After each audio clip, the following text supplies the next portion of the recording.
Good evening, televiewers. You're welcome to another edition of Prime Hour on my Media Prime. This day we are going to be looking at the land grabbing syndrome or saga that has been rocking almost all the regions of Cameroon. We know that in Isu, as we speak, there is a land problem. We understand that in Faku division, we have numerous land problems in Dikolo. Out here in Douala, precisely, we have heard people crying that their lands have been seized. We also, yesterday in Douala, there was another situation. In the East region, we have stories of lands that are taken by some persons, even in the center and south regions. We're going to be looking at this situation of land grabbing and how it is causing cracks in the society and also fueling conflicts, crisis in a country like Cameroon that is very, very fragile as we speak with respect to peace. Why are some of these persons who are charged with responsibilities to make sure that people live in harmony be the ones who are considered or accused of fueling crises and cracks within our communities? We are going to be looking at this very, very touching topic with our panelists who are in the house already. Apostle Ambe Valentine Ngwa is in the house. Good evening, Apostle. We're glad to have you once again. Thank you, Mr. Leo. Good evening, Cameroonians, and welcome to today's edition of Prime Hour. Land grabbing saga all over the nation of Cameroon. Are we now trusting just the soil to survive or our brains? That is the subject for today. We also are in the company of Nguepi. He is a militant of the Cameroon Renaissance Movement, the CRM, led by Professor Maurice Kamto. Good evening and welcome. Bonsoir Léo, bonsoir aux millions de personnes qui nous suivent en ce jour. Un bonsoir particulier à mon cher frère et ami Faustin Apollin et à Roméo qui se trouve du côté de la prison de Newbell. Okay, we also are in the company of Prince Joel, who is going to be talking about this. He's a journalist who has been following up what's happening when it respects to lands in Cameroon. We're glad to have you with us. Good evening to you, Mr. Leo. Good evening to co-panelists, most particularly to Apostle Ambe and to Alex Nguepi.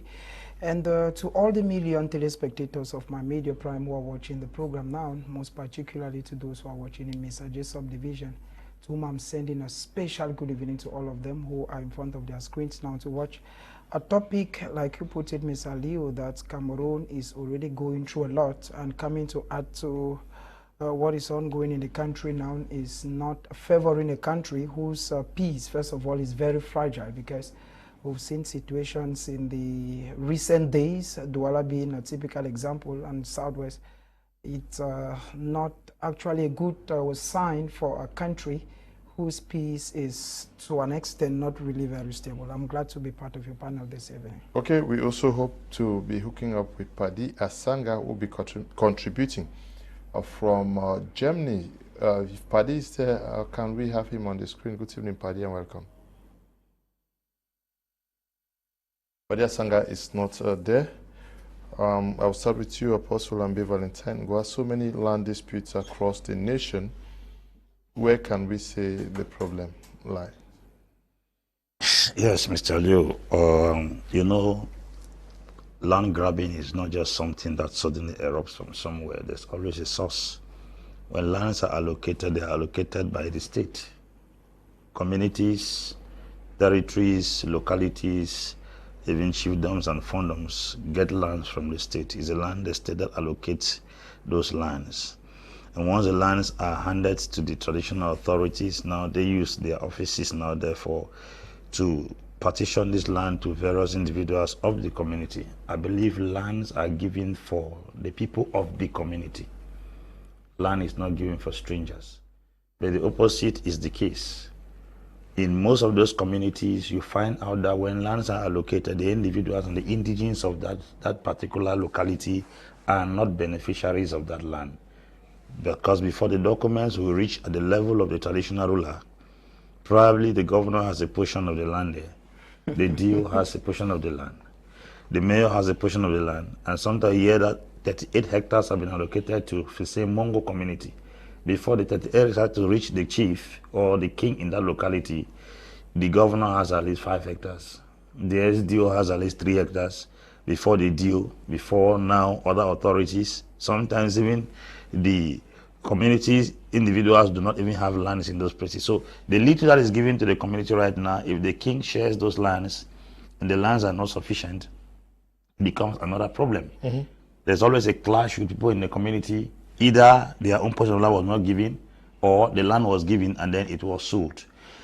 If the land is given to the people of Bova community, I think we should go and find elites of Bova who have constructed there. But if you go to those communities, you will find the strangers totally in those places. You hear that this is the governor's land, this is the DO's land, this is this land. It is because of the intrusion of foreign, I call them foreign bodies, in communities that causes problem with lands.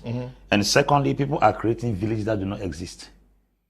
There are chiefs who have erupted from nowhere, gone to certain communities, and they have taken the degree of being a chief, third class chief, second class chief, first class chief in certain communities just to have lands. And because of this, the interest more now in Southwest and in some localities in Cameroon, you don't go there find people using their minds again to develop income. Everybody depends on land. And since land is fixed, it's fixed. There's bound to be conflicts. Of course. Everybody wants to settle there. And this is where we have a very serious problem. A society where people are depending on selling properties before making money, not using their minds to create income, is a very, very serious problem in that society. And I think this issue of land grabbing is only a sign that we are too lazy enough to create. We are too lazy enough to innovate. We are too lazy enough to invent. Because I don't see how a man is insisting to become a chief in a community because he wants to grab land and sell. People are insisting of entering to chief's council because they want to grab land and sell. Apart from selling lands in our communities and the lands that have been sold so far, what have they done with the income? Because we have taken agricultural land, we've taken land that could employ individuals, and we have sold it to individuals, and they have sold the lands, collected the money and put in their pocket. A land that was to take care of at least 1,000 persons because of the kind of agricultural project that was to be carried upon that land. But that is not the case. So I think we have a very serious problem in the way we are managing things. But this thing has to do with the government, because a government is one allocating these lands to individuals without properly defining the purpose for this. I read some documents in America before they were apportioned in some communities. That place must be probably having an intent to become an urban area. There are classes of houses that are supposed to be built there. There are kinds of roads to be built in that environment. They are allocating this land to accomplish a particular purpose. They also allocate land in the US also for industrial purposes. This land is allocated for this purpose. We want to construct industries here, and we're going to be depositing waste here. The nearest house should be at least 10 kilometers away from this environment. But now we are allocating these lands for what? Because you don't just allocate lands, you allocate land for a purpose. If a land is allocated for agriculture, it should be spelled out. If it is allocated for urbanization, it should be spelled out. If it is allocated for road construction, it should be spelled out. We want to find out from the Ministry of Land Tenure and War Property and Land Tenure that you are allocating this land in this community. What is the objective? What is the purpose of allocating this land? We're going to be looking into what you just raised in the course of the programme. Qu'est-ce qui peut expliquer le problème des terres au Cameroun? Parce que il paraît que dans toutes les régions et départements, il y a ce problème. Qu'est-ce qui ne va pas? En fait, c'est la malorganisation administrative qui explique le problème des terres au Cameroun. C'est que les lois ont été calquées d'abord sur le modèle français. Après les indépendances, on n'a pas tenu compte des réalités sociologiques camerounaises dès le départ. Et on a aussi dit que la terre appartenait à l'État. On a un peu omis les droits coutumiers des populations, alors qu'on semble oublier que le Cameroun est une jeune nation. C'est-à-dire que la nation camerounaise telle que connue, on va dire qu'elle est constituée en 1888-82. Donc avant ça, le Cameroun était des morcellements de territoires indépendants. Donc il y avait des royaumes. Mais c'est en 1882 qu'on commence à construire, que les Allemands ont commencé à construire l'État du Cameroun. Cet État est devenu proprement dit État, c'est-à-dire que si on s'en va dans le thème du droit purement dit, en 1960, 61, que le Cameroun devient en son sens propre du droit, un État, hein, constitué de plus de micro-royaumes. Donc, quand on a dit que la terre appartenait à l'État, on a oublié de dire qu'il y avait des populations qui vivaient dans ce territoire-là. Et il y a la loi du foncier, je crois, de 72-77, qui disait qu'il faut avoir un titre foncier, il faut avoir 50 ans ou 40 ans de vie. 40 années de vie, tout ça, et les communautés, avec la forte installation des populations dans des grandes zones urbaines comme Douala, Yaoundé, Limbe, Kribi, Bafoussam, Gaoundéré, les grandes métropoles, on a commencé à avoir un problème de foncier. Alors, la gestion foncière s'est accrue, particulièrement dans la ville de Yaoundé et de Douala, parce que la politique d'urbanisation a été néfaste, elle a été très très mauvaise, et les populations camerounaises vivant, on va dire presque un quart, hein, si on est gentil, entre Douala et Yaoundé, parce que Douala et Yaoundé, à eux seuls, c'est un quart de la population camerounaise. Donc, vivant entre Douala et Yaoundé, il faut comprendre que les gens ont besoin de logement pour s'installer. Les entreprises ont besoin d'espace pour s'implanter. Donc, du coup, ça crée un problème de foncier. Parce que l'urbanisation de ces villes, si on avait choisi de construire en hauteur, en altitude, peut-être qu'on aurait mieux géré le foncier. Alors, prenez un peu le cas de la ville de Douala. Vous avez des peuples autochtones, entre parenthèses, parce que nous ne sommes pas dans l'autonomie. Tout le monde est arrivé au Cameroun. Si le terme autonomie est reconnu au peuple pygmée et Broro, c'est eux qui sont supposés être les peuples autochtones du Cameroun. Mais tous les autres sont des peuples issus de l'immigration. Hein, c'est-à-dire que, voilà, un pygmée Broro va dire que oui, l'autotone pur du Cameroun, parce que son tas d'immigration, j'arrive, permettez-moi un peu. Je suis d'origine bamileke. Hein? Les Broro sont arrivés chez nous. Oui, j'arrive, je suis d'origine bamileke. Bamileke, c'est ces années 1200 ans, 1000. Non, c'est après, pas ça. Donc c'est pas important. C'est pas important pour l'instant, mais c'est ce que je sais. Donc, avec une ville comme Douala, hein, vous avez donc le problème foncier se pose de manière accrue, surtout au niveau de la zone de Deido. C'est là où le problème foncier est récurrent parce que c'est une zone assez petite, pas grande, pas vaste, mais vous avez un peu autochtone qui vit là-bas, qu'on va appeler communément les Douala, les Sawa de Douala qui sont de ce côté. Et comme la politique d'urbanisation permet qu'on construise en altitude, donc chaque des domaines veut avoir sa parcelle de terre et chaque Camerounais qui arrive à Douala veut être logé, avoir son terrain. C'est-à-dire on ne pense pas avoir un logement. Parce qu'on pense avoir un logement et qu'on construit en hauteur, alors les gens auront des appartements, ils vont dire j'ai mon logement. Mais les gens veulent avoir leur parcelle et non un logement. Donc vous comprenez donc qu'avec cette forte immigration, si je prends que la zone de Deido, on regarde un peu la population qui a Deido. Déjà, si on prend la population originaire, les enfants à Deido, vous comprenez que tout le monde ne peut pas être logé à Deido. Maintenant, les peuples, qu'on va dire, qui viennent et qui veulent savoir la terre à Deido, en plus que c'est le centre administratif du Cameroun, les entreprises sont installées et alors ça fait ce que la moindre parcelle, c'est-à-dire que si on prend seulement 100 mètres de terre, Deido, Akwa, Bonanjo, ça crée un conflit identitaire. C'est-à-dire que ça crée un problème du foncier. Parce qu'on aura l'impression que les populations sont en train d'être chassées, ce qui est légitime. Donc, c'est l'une des causes. Hein. Vous venez maintenant dans les zones comme Bonamoussa dit, le même phénomène se pose parce qu'il faut dire que Bonamoussa dit est reconnu comme étant le pays Bassa, s'il faut l'expression. Mais vous irez dans des zones un peu après Bonamoussa dit, c'est-à-dire qu'après de la 5e, hein, PK20, PK25, ou de ce côté, il y a encore un problème. C'est-à-dire, vous allez vous rendre compte que de ce côté, vous allez voir que les personnes, les individus à eux seuls, possèdent 20 hectares de terre, 100 hectares de terre. Vous allez vers Edeya, c'est-à-dire avant Edeya, juste après le pont de la Dimamba, vous verrez des individus posséder 20 hectares de terre, 30 hectares de terre. Alors, comme on a dit que la terre appartient à l'État, il s'avère que dans ces zones-là, enclavées, on a des individus, des hommes d'affaires qui ont trouvé des populations autochtones, on va dire dans ces zones les plus basses, tous ces peuples sont de ce côté. Et comme ces populations n'avaient pas de titre foncier, ils viennent et disent, bon, ok, votre village, je vais faire immatriculer votre village. En contrepartie, je vais être payé avec de la terre. Vous voyez un peu. Ce sont les gens qui ont des capacités financières élevées.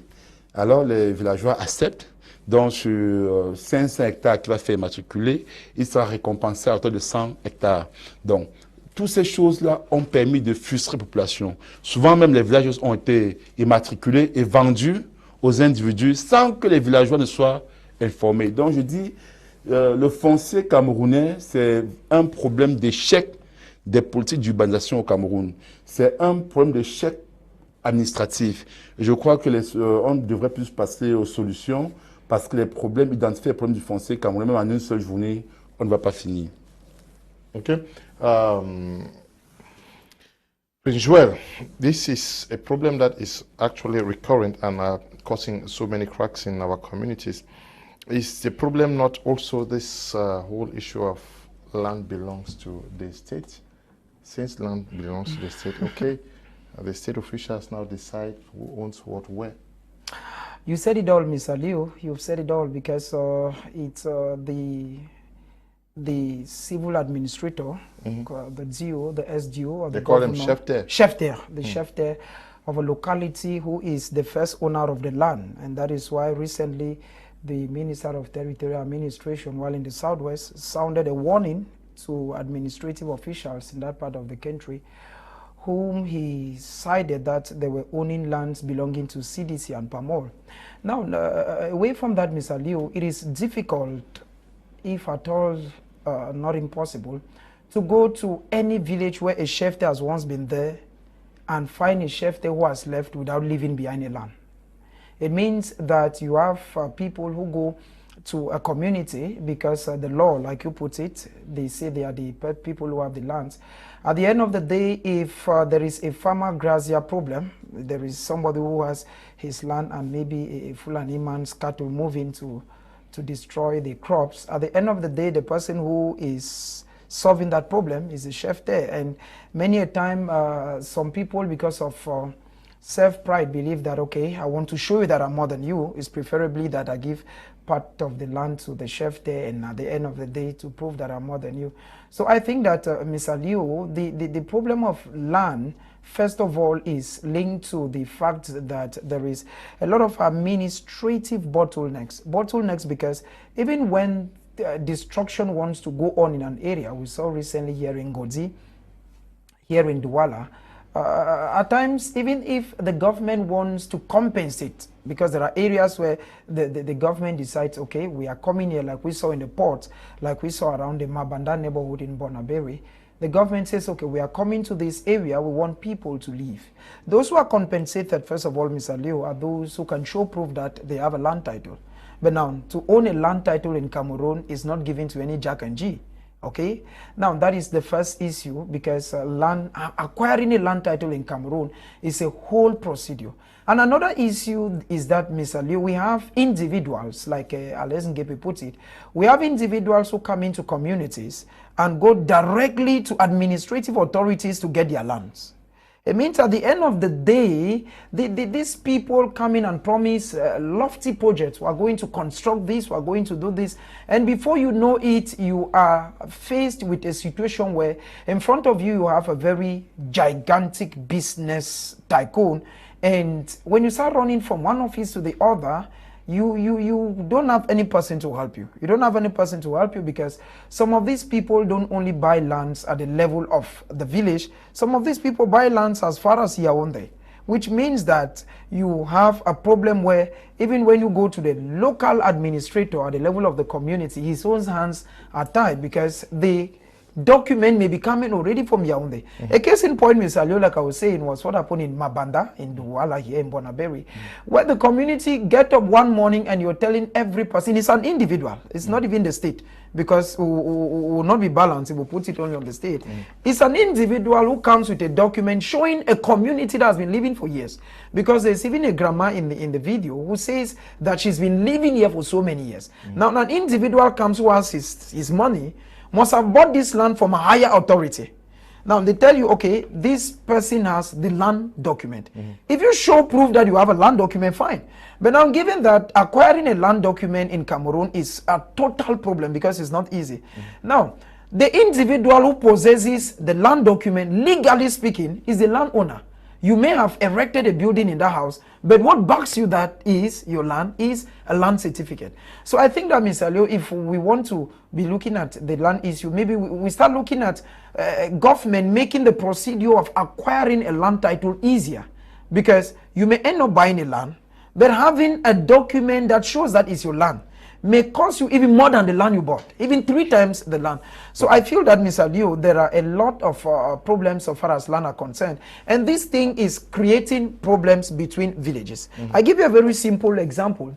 Recently, a traditional ruler in Nsah, that is in Donga Mantun division, came up with this. His phone was just recently crowned, it's not up to 6 months, comes up and picks a portion of land in Mukage and says this is his land. It's creating total problems. And all of these things come up. Why? They come up because some people, when they become rulers, they go to start digging documents. When they dig documents and have certain authorities whom they trust, because at the end of the day you have somebody you're counting on. And that person must have told you, he should be an administrator, of course, I'm going to assist you get to this land. But once you get it, this is what I stand to gain. So if we are looking at land issue, Mr. Leo, let us first of all, we should be looking at the aspect that let the government be able to soften the procedure of getting a land certificate. Because if they come to destroy a land that is yours, and you have something backing you, it is going to be somehow complicated for an individual to just come and stand and say, okay, this is my land. But now you will discover that, Mr. Leo, 40% of Cameroonians who own lands in Cameroon don't actually have a land title. Okay, they've built on the land, but there is nothing that actually backs them that that land belongs to them. Okay. Apostle Ambe, Valentine, Ngwa, we have the issue of resettlement.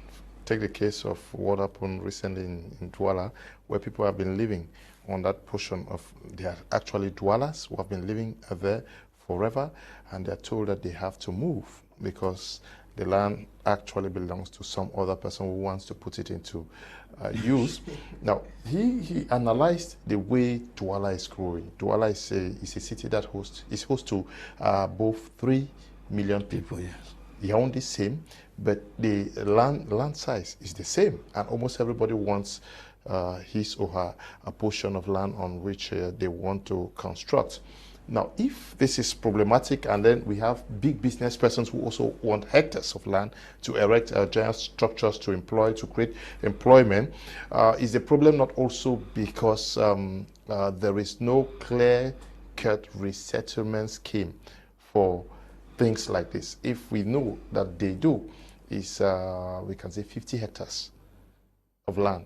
And today, those living in Dedo may have multiplied by 10, and we need to engage heavy infrastructural development in Dedo. Why not carve out a portion of a new town somewhere to be able to resettle these guys? Take the case of the guys who have been taken away from these parts of the land, the Mabanda, that he cited in Douala, and the guys, yes. Now, where do they go to? Because they have to live in Douala. Yeah, this comes to question the fact if our ministers have titles or responsibilities. Because there's supposed to be a minister of town planning. There is. And if there is a minister of town planning, such errors are not supposed to manifest. There's supposed to be a minister who drafts the development of a particular city, the plan of a city. If the place is getting overpopulated, they are supposed to create new layouts. We have a city mayor. We have a city mayor. Yes. There's the mayor for Douala 1, 2, 3, 4, 5. Yes. Yes, that's a responsibility. Minister of Town Planning. I'm sure the mayors are there to execute what the minister has to bring on ground. There's supposed to be a town planning. Because definitely, if you look at some places like Mutengene, Likumba, there's conurbation. The town is growing to merge. Mutengene is almost becoming Likumba, Likumba is becoming Mutengene. Because they have grown to the extent whereby the two towns are coming together. And then we have people moving into the environment. And the place is getting overpopulated, congested to some extent. It is but certain that they are supposed to be creating now towns. You can create Douala 2, Douala 3, Douala 5. We can create Douala 10. There are new environments we have to explore in the city of Douala, but it has to do with town planning. Because if people live in a particular environment, like in Bonaberi, for many years, for almost 20 to 30 years, and then somebody erupts from nowhere, suffers from nowhere and said, this land is my land. And gendarmes are sent behind that person to go and crack down almost about 30 to 40 buildings on ground to give the land to an individual. There are 1,000 families were taken out in Bojongo. Yes, in Bojongo. It's a question mark. Normally that they are saying they want to break houses. They break houses in Kumba. People have been rendered homeless in this city of Douala, in Bonaberi. Now they are still entering Rwanda again to destroy more houses. And they say it is zone industrial. I was asking that in the town planning of Douala, when they were selling off those pieces of land called zone industrial, where was the government to have come up to say this land does not belong to an individual? And I'm sure it is state property. These houses have building permits from the council. Of course.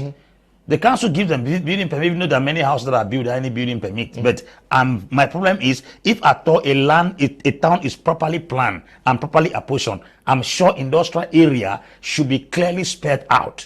And if somebody is selling a land in the industrial area, he should be arrested, because frustrating individuals who have gone on retirement, buying land on a place that belongs to the government, construct their houses to go on retirement, then you crack that kind of house, people have died out of stroke. Some have had heart problems. Their children frustrated in life and destiny. I know many people who are living like bats, hopping from one building to another because their houses were destroyed around Kumba.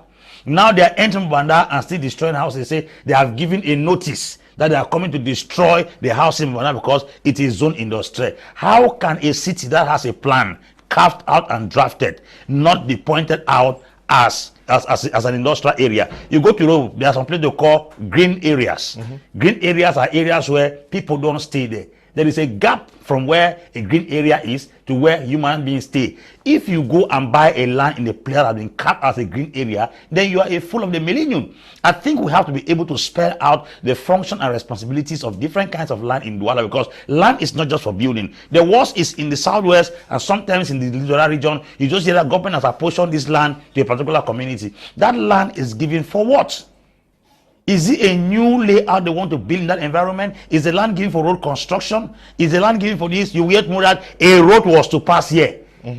What was the plan of that city before somebody built where a road was to pass? Like what is happening right now in Bali. They have gone and pulled down houses that have been there for many years, expensive houses, until dwellers are walking into the streets and they are crying, putting on black that they have taken their land of their ancestors. What was the plan of the city of Douala when men were allowed to build on a land that supposedly is government land? Yeah, but the issue now is this land is going to be given supposedly to an investor who is going to erect a hotel on that piece of land. Mr. Liu. Now look at the interest of the population and that individual. That's what I'm talking here. Where do we?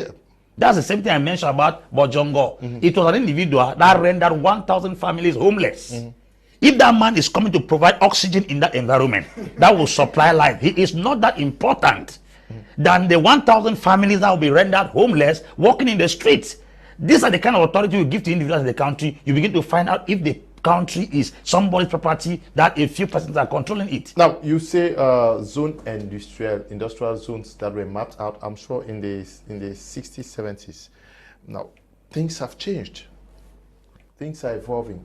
What stops government if 1,000 persons are living in that area and you know that taking them away is going to cause a lot of pain, because these are parents, children, these are families. What stops? Is there a law that says they should stop the creation of other zone industrial? There is no law. There is no. The issue is industrial zones are strategic positions. Not everywhere is an industrial zone. Yes, it is a place where at least they can dispose waste. Yes, you understand? Yes. Now they cannot leave where it's an industrial zone to go and create people. Instead, what I suggest is that people should be settled. They should be settled not with money. They should be settled with different pieces of land. There are several lands everywhere. If you are breaking this ground because you want to give it a good shape and beauty. For instance, Douala has grown to the extent where certain buildings are supposed to be brought down for classical building to be erected. But now new layouts should be created for the individuals to transfer into the because we want to beautify the city. There are roads that were constructed in the 60s. They are no longer relevant in this 21st century. We want to pull down these roads and construct new roads, and we have to expand these roads. Now there are buildings along the line that will not give the beauty and the taste of the kind of road we want. So what do? Now we are creating a new space around Bomono. a government land there. 1,000 families can be moved from this place and taken to Bobono to go and stay there. As long as you have your money to construct, we give you a piece of land to construct and relocate. Meanwhile, we are using this particular environment now to beautify the city and give it a taste of a 21st century city. That one is well understood. Like what is happening right now in Bali, if they are pulling down houses in Bali to give an individual to build a hotel, how expensive is that hotel as compared to the number of buildings that are going down? What is the psychological, emotional, physical, and mental damages that people will encounter as a result of losing houses for 50 million, 70 million because they want to build a hotel? Okay. Paddy Asanga, I hear you are there. Your first take on what, is gone. Alex Nguepi, est-ce qu'il n'est pas aussi, tant qu'on considère à qui on doit donner l'importance, est-ce que c'est à un milliardaire qui a besoin d'espace pour faire son investissement ou aux populations? Bon, je vais dire, je suis en train d'abord d'exposer les faits. Parce que je ne vais pas entrer d'abord dans les particularités. C'est autre chose. Je suis encore sur les faits. Je vais dire, toujours sur le foncier. Le problème du foncier camerounais, c'est la mauvaise gestion administrative, le manque de vision sur l'urbanisation. C'est-à-dire, on a une pléthorie de ministères, de docteurs en urbanisation, d'architectes, mais qui ne nous servent à rien, qui sont les architectes qui ont appris dans les écoles universités françaises. Ils vont passer les vacances en France, à Dubaï. Ils se rendent compte qu'à Dubaï, on construit, et en Malaisie, on construit les ports en pleine mer pour ne pas déloger populaire. C'est-à-dire, on s'en va dans la mer, on remble le sable et on construit les ports. Et on laisse les zones habitables aux populations pour ne pas les déranger. L'industrie permet qu'on le fait. Le génie civil permet de le faire. Maintenant, ils savaient qu'en Afrique, au Cameroun particulièrement, ceux qui ont la terre, il n'y a pas une limite qui empêchera un citoyen d'acheter tout le Cameroun. Rien n'empêche. Mais demain, là, on peut vous dire, monsieur Biapol, acheter tout ça, et tout le Dja et le Beau, vous allez faire quoi? On n'a pas dit qu'un citoyen ne peut pas avoir, par exemple, que 10 hectares. Je vous dis, il y a des gens, et je vais dire quelque chose qui peut pas plaire à certaines personnes. Je suis de l'Ouest. Je connais ces gens de l'Ouest qui font qu'on déteste ces gens de l'Ouest. Ils vont là, on appelle ça, la route qui part dans les PK, il y a un village là-bas, du maire de Yabassi. Yabassi, ils sont pleins. Ils ont des hectares et des hectares. Ils ont 50 hectares, 100 hectares. Je ne vais pas prononcer le nom des congèles comme mes consorts. Allez-y du côté de DIA là.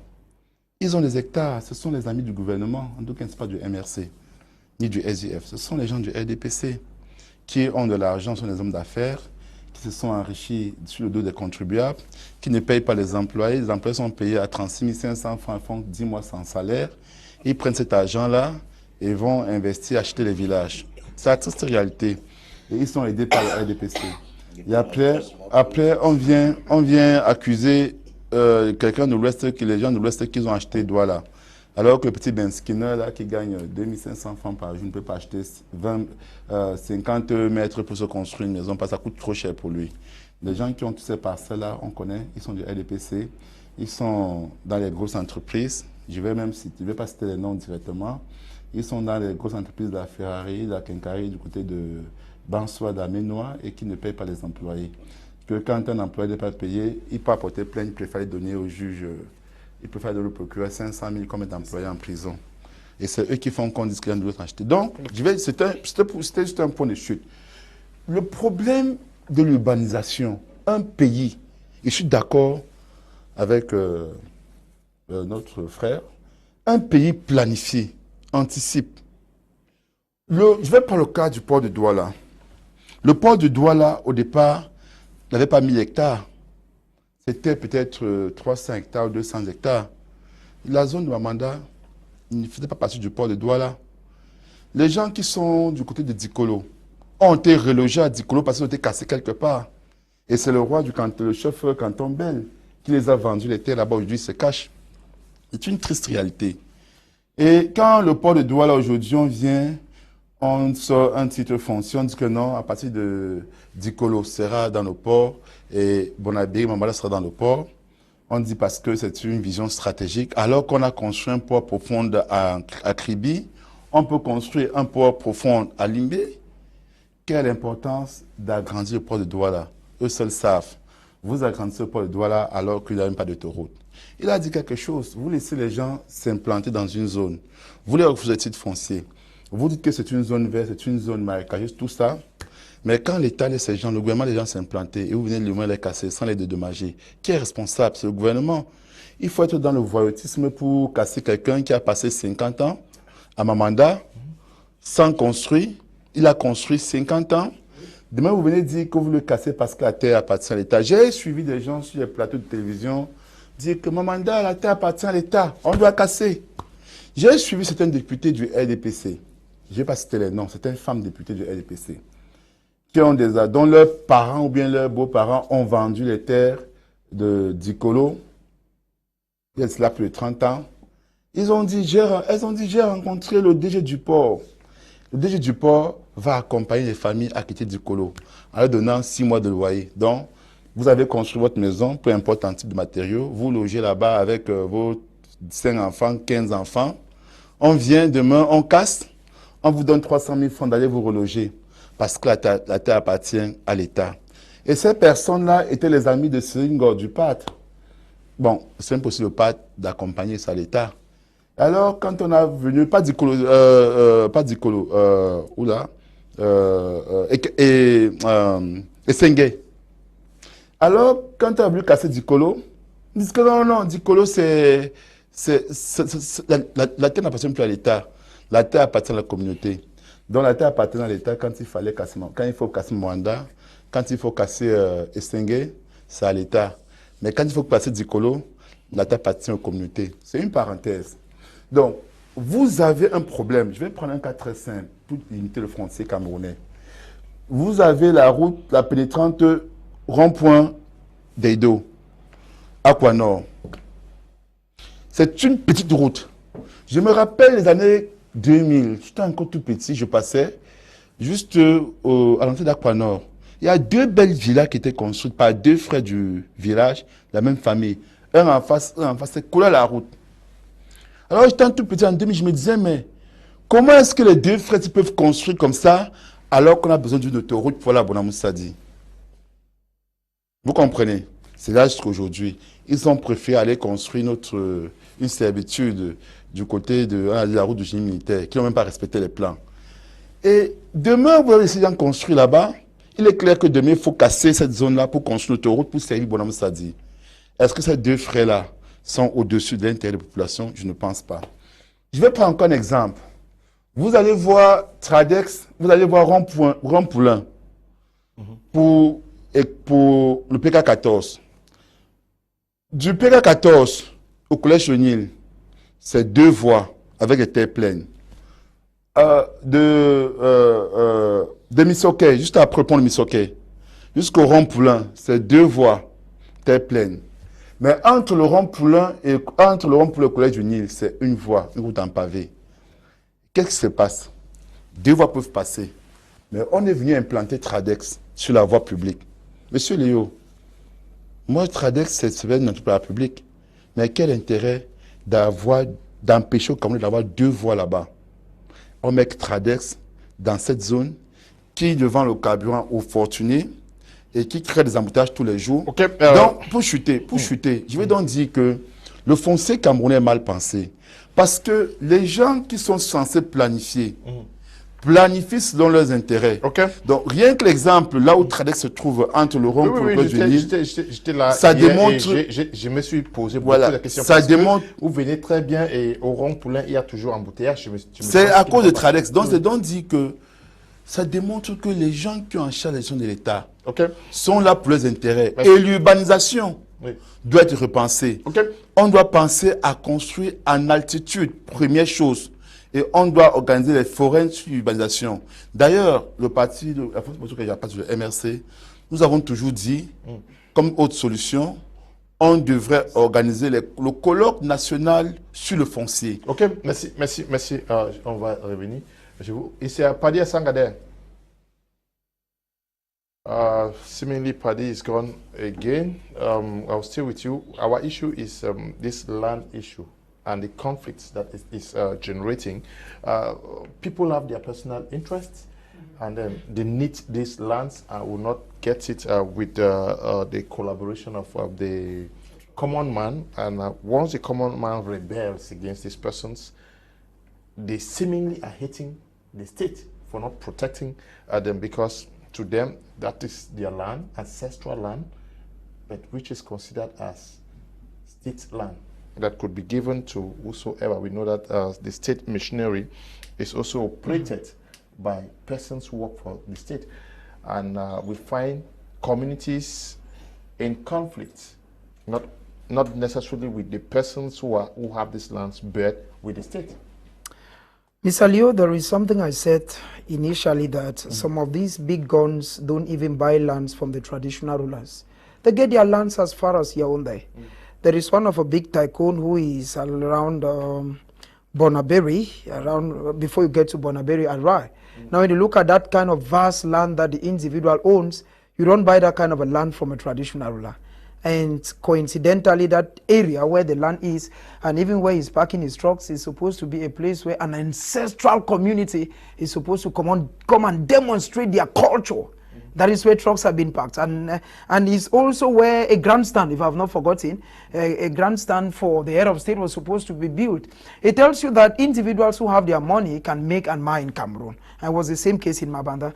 Now, Mr. Liu, if you want to go further, you will agree with me that recently in Isu, that is in Menchum division of the Northwest region, we've seen the local population being a loggerheads. At times you hear the Fulanis have done this have done that, and it creates problems. And given Mr. Liu that we are living at trying moments where anything that happens is attributed to either the state or the non-state actors.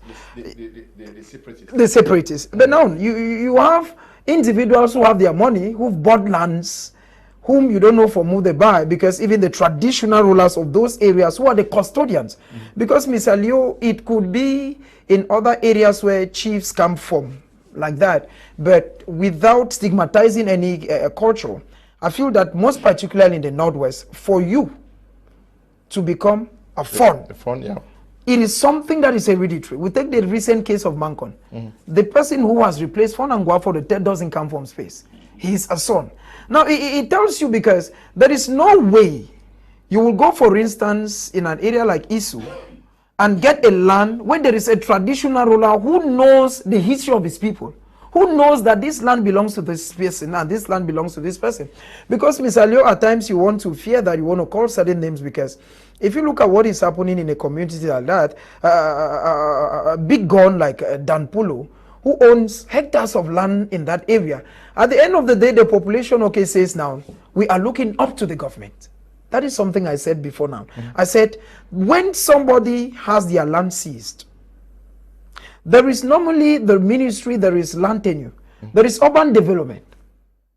Now the people feel that there is government I should go to. Because you will not go to report, for instance, a land issue to a commandant or to a commissaire. You want to take this issue to the divisional officer. But on a very serious note, who is a divisional officer in front of a big gun like Dan Polo? Even within the CPDM political party, he's a very heavyweight. So at times, even for your own personal interest and your own position, you want to stay mute. And even if you want to go further, certain calls may come even from your hierarchy to tell you this is a no-go area. So at the end of the day, Mr. Leo, it is the common man who now is suffering.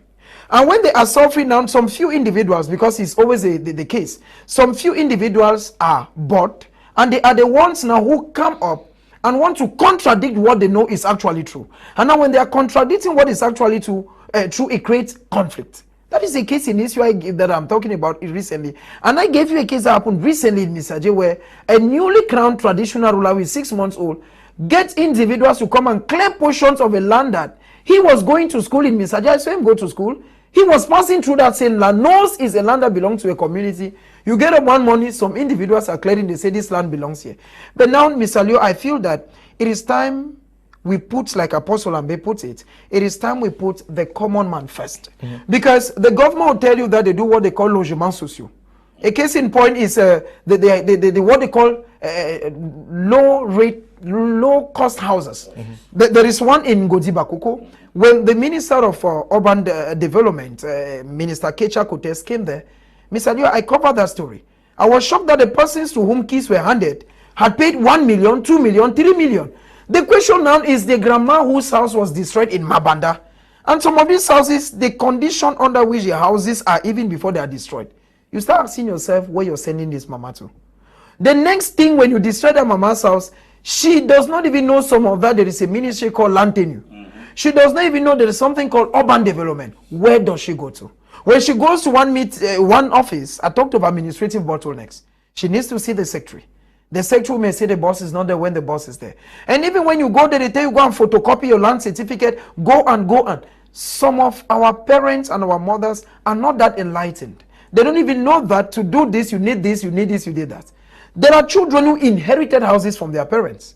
It means their parents have been living in those houses for years. A young man comes, inherits the house. And on someday he gets up, he meets a uniform officer who tells him, vous devez libérer la maison parce que voici la loi qui dit tout le monde doit sortir de ses côtés.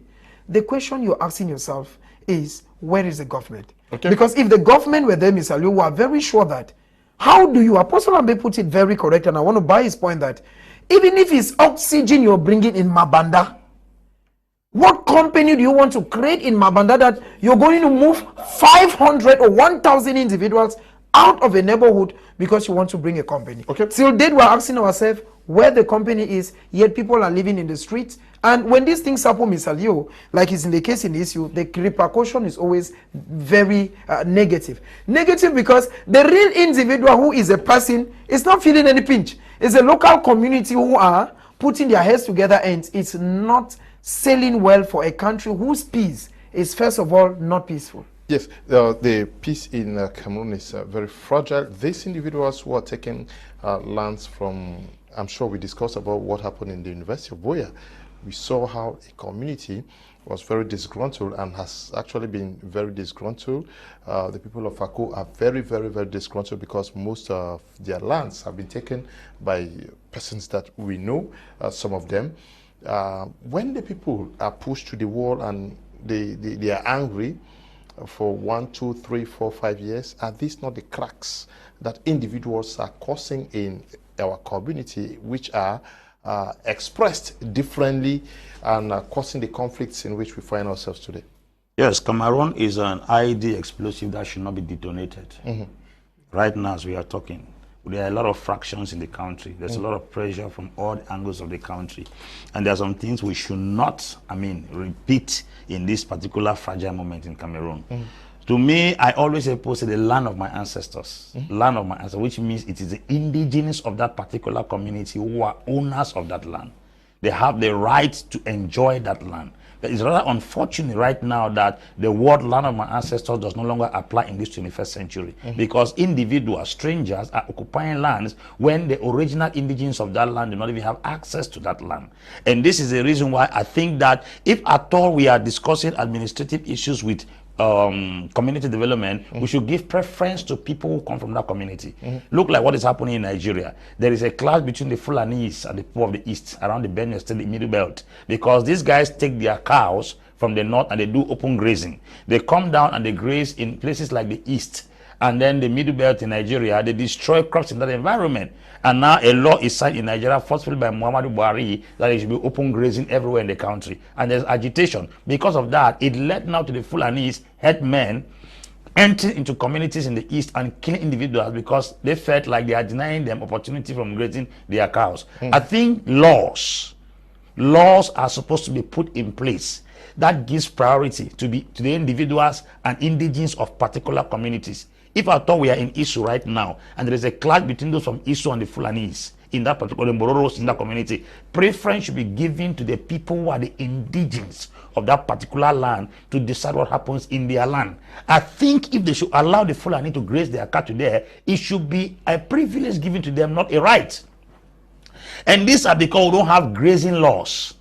We have to draft out grazing laws in certain communities in our country where people should be given the opportunity. We can be a land that has enough grass, but we are not cattle rearers. If you must step into my land, then it should be a deal. Not that because you are grazing cattle, you have the right to penetrate my territory anyhow as you want it. Look at what is happening in Southwest. The lands were taken by the Germans from the Barbarians, and plantations were created.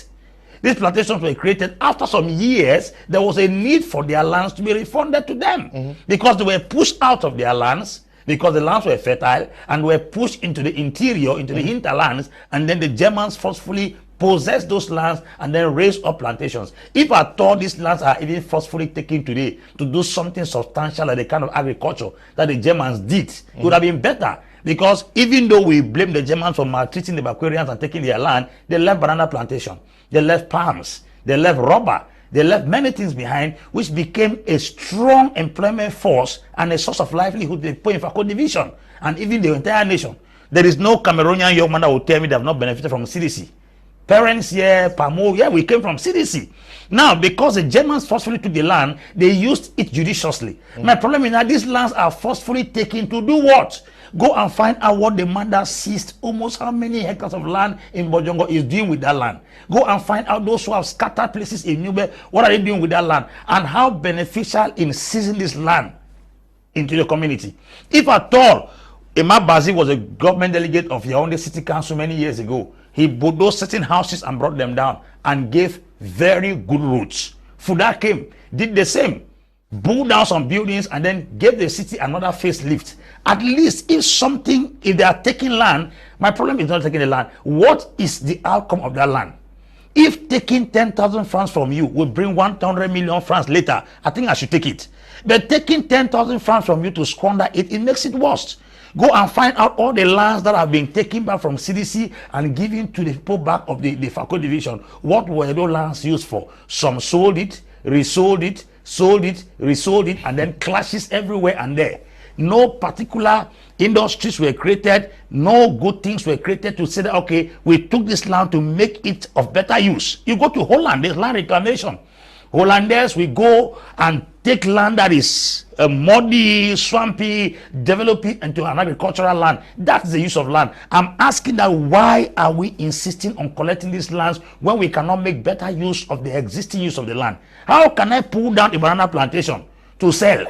How do I pull palm plantation and rubber plantation to sell it to individuals? Then I take the money to sleep with guests in a hotel, 5-star hotel, and drive jeep. Can a banana plantation be exchanged for jeep for the interest of the traditional ruler?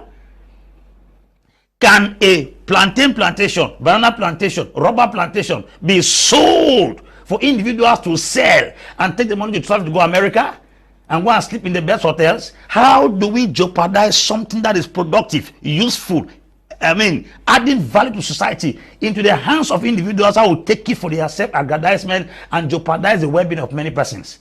This is where the trouble is. I think the government should set some rules that once land is allocated to people, the land should serve a better purpose than what it used to serve. I think it will help to develop.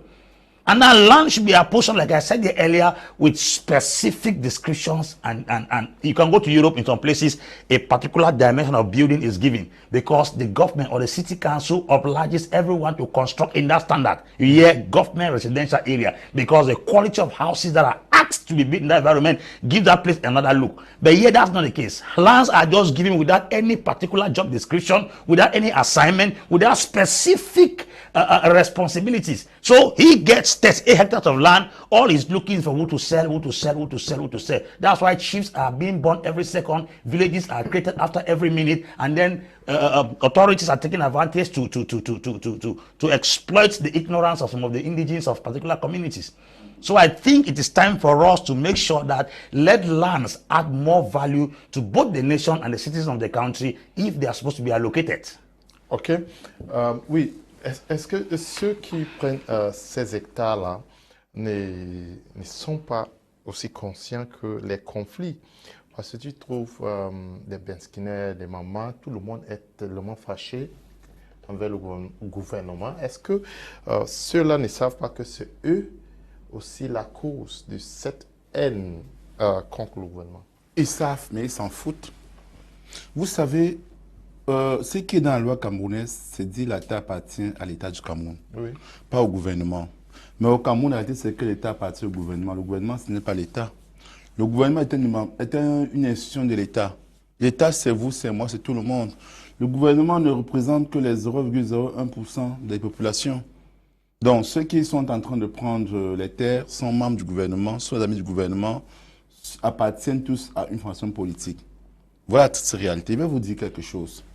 La mafia camerounaise. Revenons sur Douala. On avait mis une commission pour voir le problème des terres au niveau de bois des singes, n'est-ce pas? Oui. Le préfet de Douala, qui était chef de la commission, avec le sous-préfet de Douala deuxième, qu'est-ce qui s'est passé? On a exproprié les populations. Au finish, le document qui est sorti dernièrement, le préfet de Douala avait mis 500 mètres carrés, 15 000 mètres carrés. La femme du sous-préfet de Douala deuxième avait 10 000 mètres carrés. Donc, c'est pour vous dire un peu la mentalité. C'est-à-dire, ceux-là qui sont sur... informations, vous avez vu sur, non, c'est là, c'est là. Les réseaux sociaux oui, où vous avez vu... Non, c'est là, on a vu le document, on a vu le document. C'est pas au quartier, on a vu le document. Ils n'ont pas démenti. Okay. Il n'y a pas de bois de singe. J'arrive. Oui. J'arrive. Je vais encore aller sur un autre cas, la mentalité camerounaise. L'affaire d'Icolo. Le promoteur, d'abord qu'il faut voir l'importance d'avoir un hôtel là-bas d'Icolo, c'est pas important, je suis d'accord avec lui. Qu'est-ce que l'hôtel a de si important que les gens qui résident à Dicolo? S'il fallait parler en termes d'économique, on aurait pu construire, on a dit que c'est la dernière demeure de la Mangabé, sa maman vivait là-bas. En termes économiques, on peut construire un musée. Le musée rapporte plus que l'hôtel. Le musée valorise l'économie, valorise le tourisme et garde nos cultures. On pouvait construire le musée des peuples Sawa à Dicolo, ou on pouvait construire un mémorandum pour nos héros nationaux, Dola Mangabé, Ouniobe, tout ça. On pouvait construire une tour comme la tour Eiffel à Paris, à Dicolo. Il y a 1000 choses qu'on pouvait faire à Dicolo, si ce n'est que sur la rentabilité économique, que l'hôtel. Parce que l'hôtel, concession de 50 ans qu'ils ont dans à Dicolo, à quelques millions qu'ils vont payer, et qu'on va payer nos ménagères à 36 500 francs qui vont vivre à Makemi-Soke. Parce qu'elles seront chassées de Daido. On dit qu'on va embaucher les filles, les enfants des Aqua, mais à Daido, il y a le logement coûte cher. Une fille qui va travailler à l'hôtel là, et qui sera payée à 36 000, 37 000 francs. Non, qui vous a dit qu'elles seront payées comme ça? Non, mais on sait comment ça se passe. On sait autour de 50 000. C'est autour de 50 000. Non, je parle de bas. La classe de l'hôtel qu'on va construire, là, on va payer à 36 000. Je vous dis, nous sommes au Cameroun. Hein? Sont les chiffres qu'on déclare la réalité. C'est-à-dire que la fille qui trouve un emploi, que ton salaire le déclare, c'est 150 000. Mais quand c'est votre travail, on va te donner 50 000. Après, on va laisser. Tu ne veux pas d'autres gens venir travailler là-bas. C'est comme ça. Non, je n'exagère pas, je suis Camerounais. Bon, j'arrive. Donc, cette fille qui sera payée 36 000 et 50 000 francs ne pourra même pas louer une chambre à Daido ou à quoi dans son village. Parce qu'une chambre là-bas va coûter 30 000 francs. Donc, elle va se retrouver à Makapé-Misoké, dans l'inondation. Pourtant, donc pour dire que l'impact social de ce qu'on veut réaliser là-bas n'est pas important s'il fallait choisir un projet à forte rentabilité. Un musée aurait été plus... Donc, la fête d'Icolo, le promoteur dit avoir donné 5 hectares de terrain viabilisés au niveau de la Dibamba. Alors, le chef canton Bel, j'aime bien ça, hein, parce qu'il depuis se cache. Il a pris 3 hectares pour lui seul. Il a donné 2 hectares aux populations. Voilà la bombe de Dicolo. Depuis 1 mois, ils n'ont pas sorti le rapport de Dicolo. Le propriétaire a dit, j'ai remis 5 hectares de terre pour Dicolo, n'est-ce pas, au niveau de la Dibamba. Le canton Bel prend 5 hectares lui seul et donne 2 hectares aux Dicolois. En parenthèse, je vais dire que le problème du terrain du titre foncier camerounais est tellement énorme. Allons-y sur le projet Pablanchad Cameroun. Vous savez ce qui s'est passé? Les gens du ministère des Mines, de l'Urbanisme, du Pétrole, tout ce qu'ils ont fait. Quand le projet a été annoncé 10 ans plus tôt, quand le Tchad a dit qu'il fallait exploiter le pétrole et construire un projet, qu'est-ce qu'ils ont fait? Ils sont partis avec leurs amis et les noms d'emprunt. Ils ont acheté des terres sur toute la zone où le projet allait passer. Comme la loi camerounaise n'empêche pas aux individus d'avoir 100 hectares de terre, ils ont acheté sur le tronçon. Et quand il a fallu faire passer le projet Tchad Cameroun, c'est eux qui ont été dédommagés. Aujourd'hui, ils sont milliardaires. Ils sont là. Personne n'est inquiété. Vous allez voir au ministère de l'Habitat, de Mme Kicha Koutes, et de l'urbanisme également. Dès qu'on dit qu'il y a un projet qui va être réalisé dans telle zone, qu'est-ce qui se passe? Les agents qui sont au ministère vont chercher les hommes d'affaires, sinon pas d'argent, qui vont monter les noms d'emprunt. C'est eux qui vont aller acheter 20 hectares de terre là où ça va monter le projet. Au moment venu, c'est à eux qu'on va dédommager au détriment des populations. Donc, je vais pas dire que le problème du foncier camerounais est un problème tellement important. Je vais encore aller plus loin. Est-ce qu'au Cameroun aujourd'hui, et je suis d'accord avec ceux qui sont surpris avec moi, parlant de mon mandat, est-ce que vouloir agrandir le port à mon mandat est plus important que de laisser les populations y vivre? Quelle est la forte rentabilité du port? Encore que le port de Douala tourne à perte. Parce que j'ai vu le port dit qu'ils avaient meilleur rendement, mais comparé au port de Libreville, qui est très petit, le port de Libreville est extrêmement petit. Mais le port de Libreville a un rendement 100 fois supérieur au port de Douala. Oui, mais pourquoi vous dites que ça tourne au père? Non, le port, parce que quand on compare au rendement, c'est rien. C'est-à-dire que si le port bénéficie 10 milliards par an, maintenant... Say they are not making as much as they would have, not say what you're just saying. Non, je dis que le rendement que le port donne à l'État du Cameroun, en termes financiers, est faible. Maintenant, la zone de Mamanda, vous allez exproprier plus de 20 000 personnes qui vivent à Mamanda pour agrandir le port. Le port, allons sur l'impact économique. OK? Si vous ajustez le foncier, combien d'individus peuvent construire un mandat et y vivre? Avoir un cadre de vie décent, être heureux. Alors vous allez casser 20 000 personnes pour agrandir le port de Douala, donner ça aux entreprises, et dont les populations n'auront pas une... Parce qu'en réalité, l'État, le gouvernement est là pour servir les populations. Vous allez mettre 20 000 Camerounais à la rue, construire un port qui ne va même pas donner une rentabilité qui pourrait dédommager ces 20 000 Camerounais-là. Non, je pense qu'il faut encore choisir, avoir le choix des projets. Je vais dire quoi? Au Cameroun, il faut qu'on mette une limite sur le foncier. Aucun Camerounais devrait avoir plus d'un hectare de terrain. Vous comprenez? De un. Aucun Camerounais.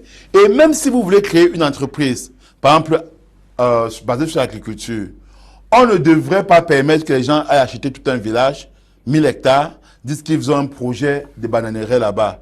Et 5 ans plus tard, ça reste toujours la forêt. Non.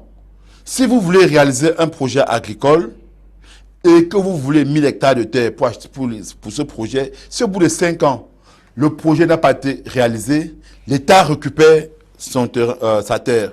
Je vous dis, il y a des villages entiers qui sont vendus. Les gens sont dans les villages. Ça n'appartient plus. Au Cameroun. C'est-à-dire que vous êtes dans le village et le titre foncier appartient à un individu. Un fils du village va appeler son ami qui travaille ou qui a de l'argent. Comme pour avoir le foncier au Cameroun, c'est tellement coûteux, extrêmement cher. Et ils vont aller faire le petit foncier du village. Vous allez voir les gens venir avec les appartements. Que non, on veut construire la route ici, là. On veut faire ceci. Et 20 ans plus tard, vous allez vous rendre compte que le village a été vendu. Les villages sont là. Donc, je dis, il y a des villages au Cameroun, même au sud. Allons-y un peu sur un cas très simple. Vous avez vu l'affaire de la lopée du fer. Est-ce que vous savez que plusieurs villages sont dans le périmètre de la zone? Et donc, on a confié ça aux Chinois pour 50 ans. Donc, on est venu dire, ils sont là. Tout un village a été vendu aux Chinois pour 2300 francs la tonne de fer. Alors que le fer sur machine internationale coûte 95 000 aujourd'hui. Okay. Et 20 ans plus tard, ça pourrait être 500 000. Donc, et la rentabilité de ce projet-là sera de 1200 000 francs CFA en 50 ans. 1200 000 francs CFA. C'est l'argent que Mme Koutès demande pour construire le contournement de la route de Yaoundé. C'est-à-dire le contournement par la route de Yaoundé. C'est-à-dire, on va prendre à partir de Douala, quelque part là-bas, après le péage là, une voie qui va traverser Yaoundé, derrière Yaoundé, pour aller rejoindre notre voie pour aller au nord. Et on dit, il faut 1200 000 francs. Parallèlement, on vient vous vendre toute une zone, okay, tout un village à 1200 000 francs aux Français, okay, aux Chinois, maintenant pour chuter. Et on veut construire ce contournement-là, alors que l'autoroute Douala-Yaoundé n'est même pas encore achevée. C'est son égalité. Parce que j'ai eu le temps de lire le projet du fer de Campo. Je vous dis, les villages ont été vendus aux Chinois. Donc demain, quand on va voir les Chinois, venir dire aux gens, il suffit que les Chinois voient un village qui se trouve dans le périmètre, ils disent que non, nous avons trouvé le fer ici, qu'on va exploiter. ils ont le droit d'appeler le premier commissariat, poste de police, gendarmerie, ou bien l'armée. On vient, on prend le village, on jette. Et ils demandent, vous allez voir les Chinois s'installer, les colonies chinoises s'installer, parce qu'on a un gouvernement qui ne fait pas son rôle. Good evening, Mr. Liu and the partners. Please, let's pray for the will of God to reign in our nation, because the leaders of the nation seemingly have sold Cameroon to unknown persons. Good evening to you. Hello, Prime R. Which came first, the village or the state or government? I think the state owns only lands that he has acquired, not just owning all the lands. Prince Joel, we have families who have lived in areas for above 50 years, and they have constructed houses, and individuals erupt, like you just said, and have to live there. These persons have lived with the blessings of several mayors, municipal councillors. Are all of these persons not supposed to render account, because all of this happened under their watch? That's where the problem is, Mr. Leo, because those who are supposed to assist the common man are not there to assist the common man. Because these are people, I gave you the example of an old woman who will tell you, je suis née ici, grandi ici. And when you look at that woman's age, she's 70 and plus. Now, there is no way somebody who is 70 and plus in an area should not have known that where they are is owned by this kind of a person. Most of those problems only happen when an individual who, for his selfish reasons, decides to take an entire community. But now, like you asked me, Mr. Leo, is the people who are concerned, why are they not acting? The answer is simple. They are not acting because a majority of these guys who even get these pieces of land don't get it from these local people. It's not the mayor, it's not even maybe the chef there at that local area who is aware. It is somebody up there, as far as Yaoundé, who the guy must have negotiated from. Or if at all he does not go right to Yaoundé, they end up negotiating with those who are the heads at the level of a region. Because if a letter comes, for instance, from the regional boss of, say, the Northwest, to say somebody who is playing headstrong with a land saying issue, and the letter comes from the regional boss of the Northwest, it's been normal that you back out. Because where do you take the case to? Will you take it to the GO who is a subordinate, or will you take it to the SGO who is a subordinate? So at times these individuals do not only deal with the local people, they deal with those who are up there. So, and that is why I still feel that, Mr. Liu, Cameroon is one of those countries that has a lot of ministries. A lot. There is a ministry that is in charge only of urban development. Recently, and this is somebody who had been a mayor, Madame Celestine Kecha-Kotes, which means that she is somebody who must have seen how the local population goes through to acquire land, what it takes to have a small 2-room house. And now, I don't know whether it is when you become up there and as such, you fold your arms and you close your eyes to the plight of the local man, because all these things happen and the ministers are there. We want to know that if these individuals come up and the government says, no, sir, you cannot come from nowhere. It is true you want to bring oxygen, like Apostle Ambe puts it. It is true this company you're bringing is going to give jobs to 100 people, 1,000 people. But now we are looking at, because in everything you want to do, Mr. Leo, you want to look at the effect. The effect of rendering 1,000 people homeless. Where do these people go to? It's true the company you're bringing is going to give them jobs, but where are you putting them? And now the houses that the government is creating, called low-cost houses, are more expensive than even the houses you rent anywhere. That's the issue. That's the question, because when I saw the keys to whom, the individuals who were taking keys and the names ahead, these are people who have villas all over. Yes. And you start telling yourself, Mr. Leo, whether, I don't know at times what is happening to Cameroon. I don't know whether you're doing these things because you just want to do them, or you take to consideration the common man. Because if you're building low-cost houses, your target is somebody who cannot afford accommodation. But now if somebody who has built a house already is the same person to come and get the low-cost houses, then why even build them? So I feel that, Mr. Leo, the problem here boils down to one thing. It boils down to the fact that it's the government.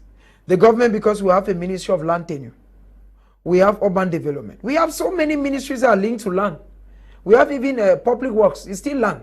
But now at the end of the day, how do people acquire these lands that they stay there for long, like you put it? Because if you want to build a house in any community, if you have not seen the council, you will come, they will see that they will put star and they tell you, see the council.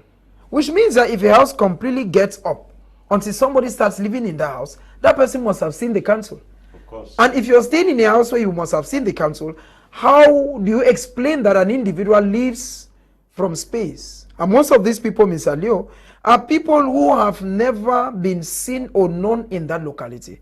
If you were somebody who have been living in that area and you come, you want to take the entire area, is a different case. Somebody lives from nowhere, comes up and presents a land document to have an entire community. So I feel that, Mr. Leo, the thing boils down to one aspect. It is just the government. It is time the government puts together some checks and balances. Who gets a land? And even if you get a land, what quantity of land should an individual get? Because I don't understand why somebody should have hundreds of hectares when an individual cannot have just say 50 hectares or 50 meters square. So it's time for the government, through its various ministries, because the ministries have the job to do this. There is a ministry, I remember when Minister Kecha Kotes just took over office, we did 2 days with her all over Douala. Well, I remember asking the former the government delegate by then, Frix Ntone. I remember I'm asking Ntone where he saw a house somewhere in the road and he was asking me, Monsieur, comment c'est fait que quelqu'un peut construire ici? But now, this is a spirit because there's something in Cameroon, Mr. Liu. One of the guys whom I appreciate, whoever thinks he took over the helm of power in this country, Samuel Etofis, he has not relented. You see the young man pushing, pushing. But now in Cameroon, we remember that when the Minister of Public Health, Manauda Malashi, took over, he visited La Cantine at night.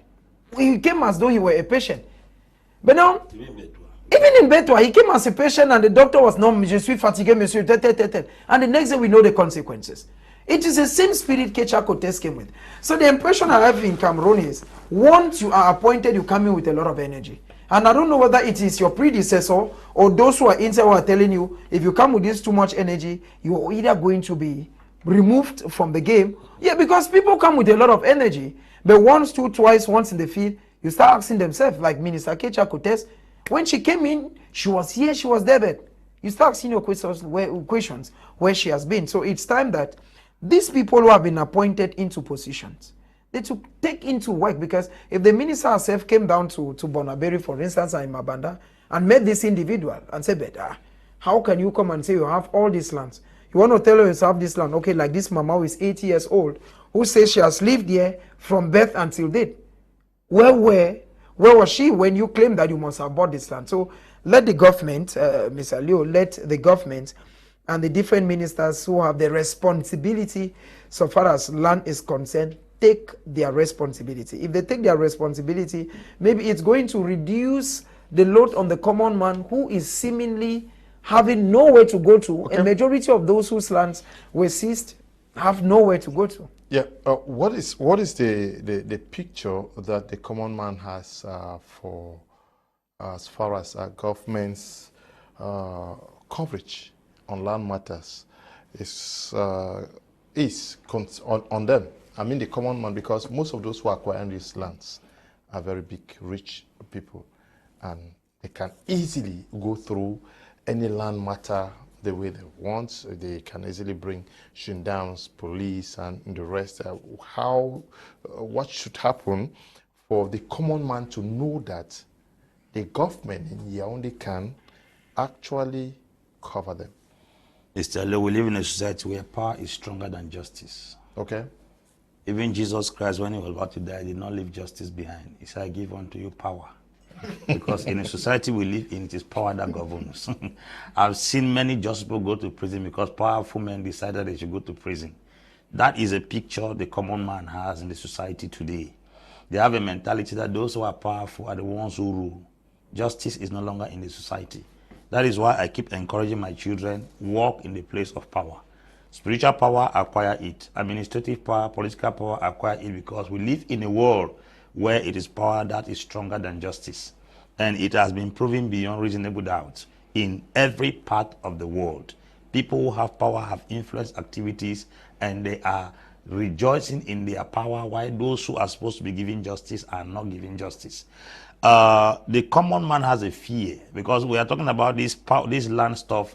It is not just the issue of those who have power and influence overriding those who have rights and privileges. We also have the challenge of buying lands that belong to families that do not agree. You go to some land, they see maison familiale, n'est pas à vendre.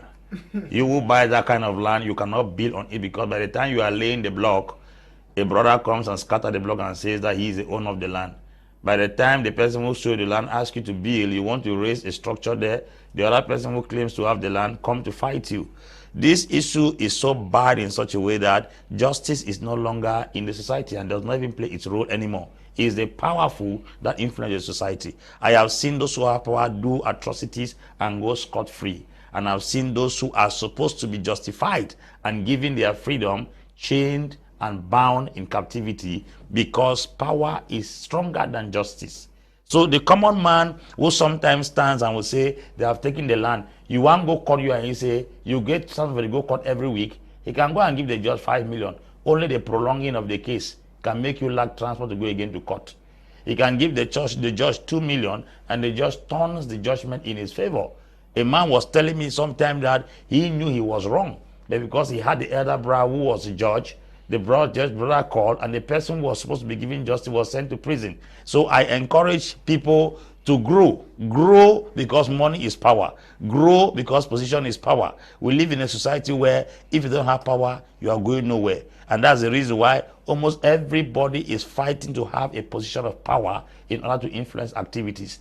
Power comes in 2 ways. Either you are sitting in a government office that gives you the authority to sign and stamp documents that can send men to life imprisonment, or you work the money extra that you can buy the stamp and buy the signature. And that is where you see the common man who does not have power. There are a lot of people who have abandoned cases because they don't have the fortitude financially and even connection-wise to stand before those who took away the land from them.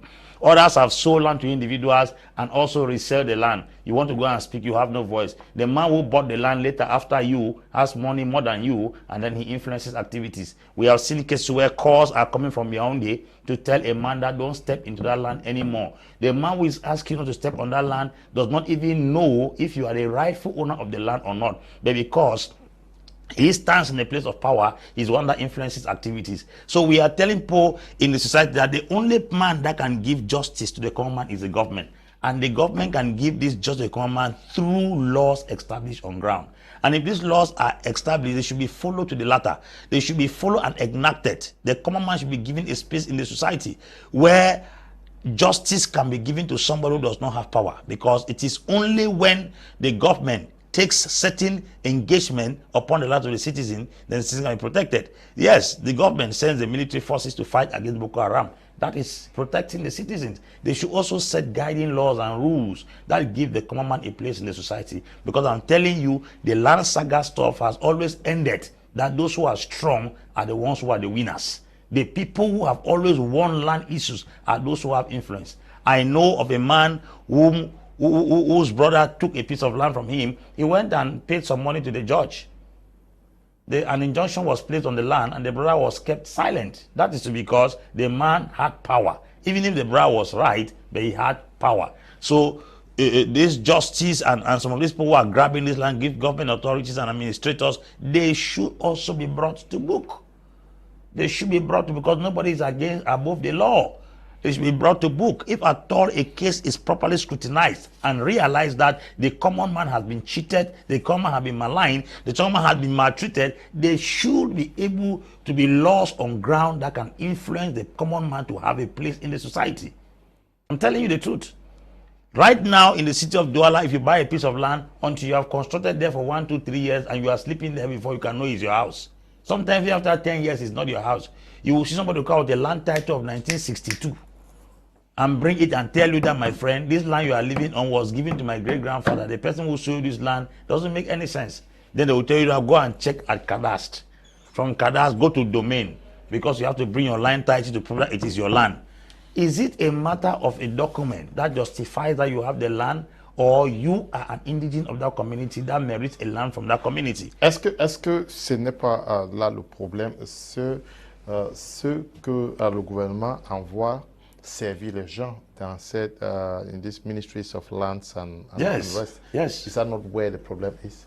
Ils viennent plutôt faire le business. Oui, le problème c'est que d'après la loi camerounaise, le titre foncier est inattaquable, on ne peut pas attaquer, c'est un truc définitif, tout. C'est-à-dire que quand on vient un titre foncier, on ne peut pas vous le démettre. Hein.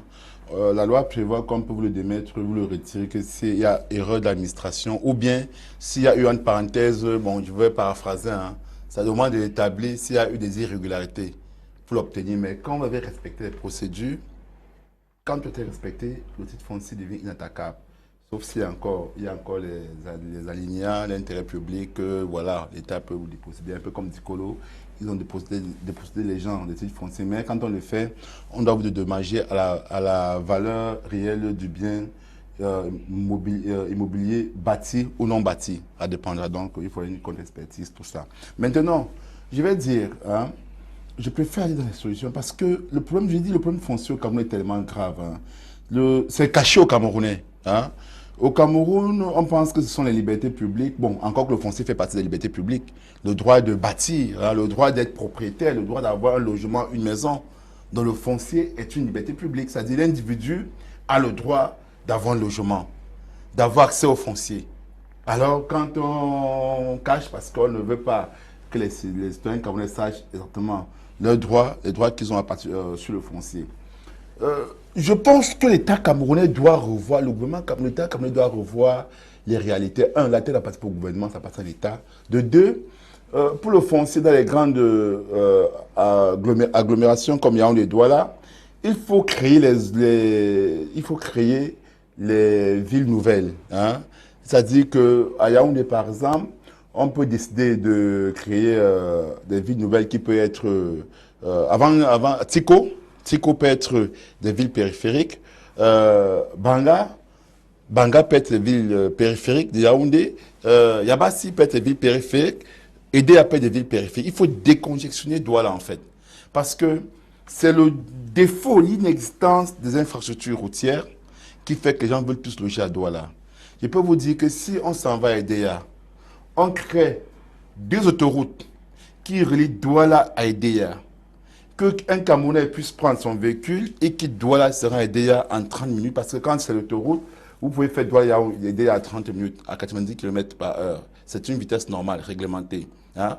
Ou à plus, on met le métro entre Douala et Edea pour les gens qui ne sont pas véhiculés. Parce que l'État se projette, on dit d'ici 15 ans, voilà notre vision pour désengorger Douala. Je vous dis, les gens vont aller à Edea s'installer. Du coup, ça va désengorger Douala. On s'en va à Yabassi, on fait pareil.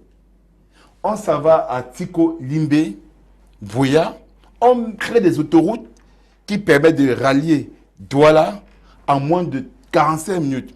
Allez dans les grands en France. Les gens vivent hors de Paris, mais travaillent à Paris. Allez en Allemagne. Les gens vivent hors de Berlin. Bon, encore Berlin, on ne travaille pas à Berlin, c'est différent. Ils vivent là et ils vont hors de Stuttgart, mais travaillent à Stuttgart. C'est-à-dire que vous avez des couples qui sont à Stuttgart, mais vont travailler à 100 km de Berlin tous les jours, en métro ou bien avec les véhicules personnels. Donc, il y a des projections que l'État peut faire. Pareil pour Yaoundé. C'est-à-dire, on crée des villes périphériques. Moi, je vais vous dire, plusieurs villes périphériques, quand vous avez pas, moi, j'ai fait l'Égypte. Il y a 7 villes périphériques. Quand j'étais en Égypte en 2005, 7 villes périphériques autour du Caire. C'est-à-dire que les gens viennent au Caire travailler, mais ils vivent dans les villes périphériques. Et l'État met sur pied des politiques de logement, de HLM, logements sociaux. Mais au Cameroun, c'est que l'État ne veut pas, le gouvernement ne veut pas investir. Le gouvernement a échoué sur tout. Surtout, Deido. Tel intérêt pour les gens de vivre à Deido.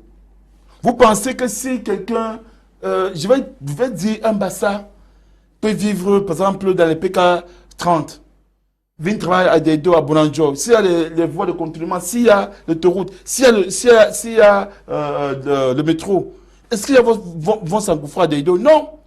Les villes comme Dedo, les zones comme Dedo qui sont des villages-villes, mais vous repensez à l'urbanisation. C'est-à-dire, au lieu de casser les gens, au lieu que les gens vendent, on vend un terrain pour construire un R+2, l'État met sur pied une vision, parce que le village doit être une vision culturelle, pas une vision seulement d'espace de vie. Comme Dedo, à quoi ce sont des villes à forte urbanisation, soit vous laissez cette zone-là, vous créez Douala 2, où l'administration va être déportée. On déporte l'administration de Bolanjo. À quoi? On s'en va même vers Tiko, on s'en va vers Yabassi, dans des zones de forêt, et on implante l'administration et on met tous les moyens de transport dessus. C'est une vision politique. Mais pour ceux qui sont à Dedo, je vous dis, les Camerounais veulent avoir chacun sa maison. Il faut rééduquer les mentalités camerounaises. Dire que si vous avez 100 mètres carrés, votre voisin 100 mètres carrés, vous êtes 10 personnes, vous avez à vous 10, 500 mètres carrés à Dedo. Ça fait 1000 mètres. Alors, l'État vient, met sur pied des politiques incitatives, dit on va vous faire un titre foncier commun, vous serez propriétaire du sol, mais les 1000 mètres là, on peut construire R+40. Et chacun aura son ré. À chaque niveau, vous aurez 1000 mètres carrés. Ça peut vous faire, par exemple, à chaque ré, 5-6 appartements. Et si vous construisez R+40, ça vous fait 50, 200, voire 200, 300 logements. Donc, les 1000 mètres carrés qui ne font que 10 logements à Dedo peuvent devenir 200 logements. C'est une question de vision. Voilà comment les grandes métropoles font.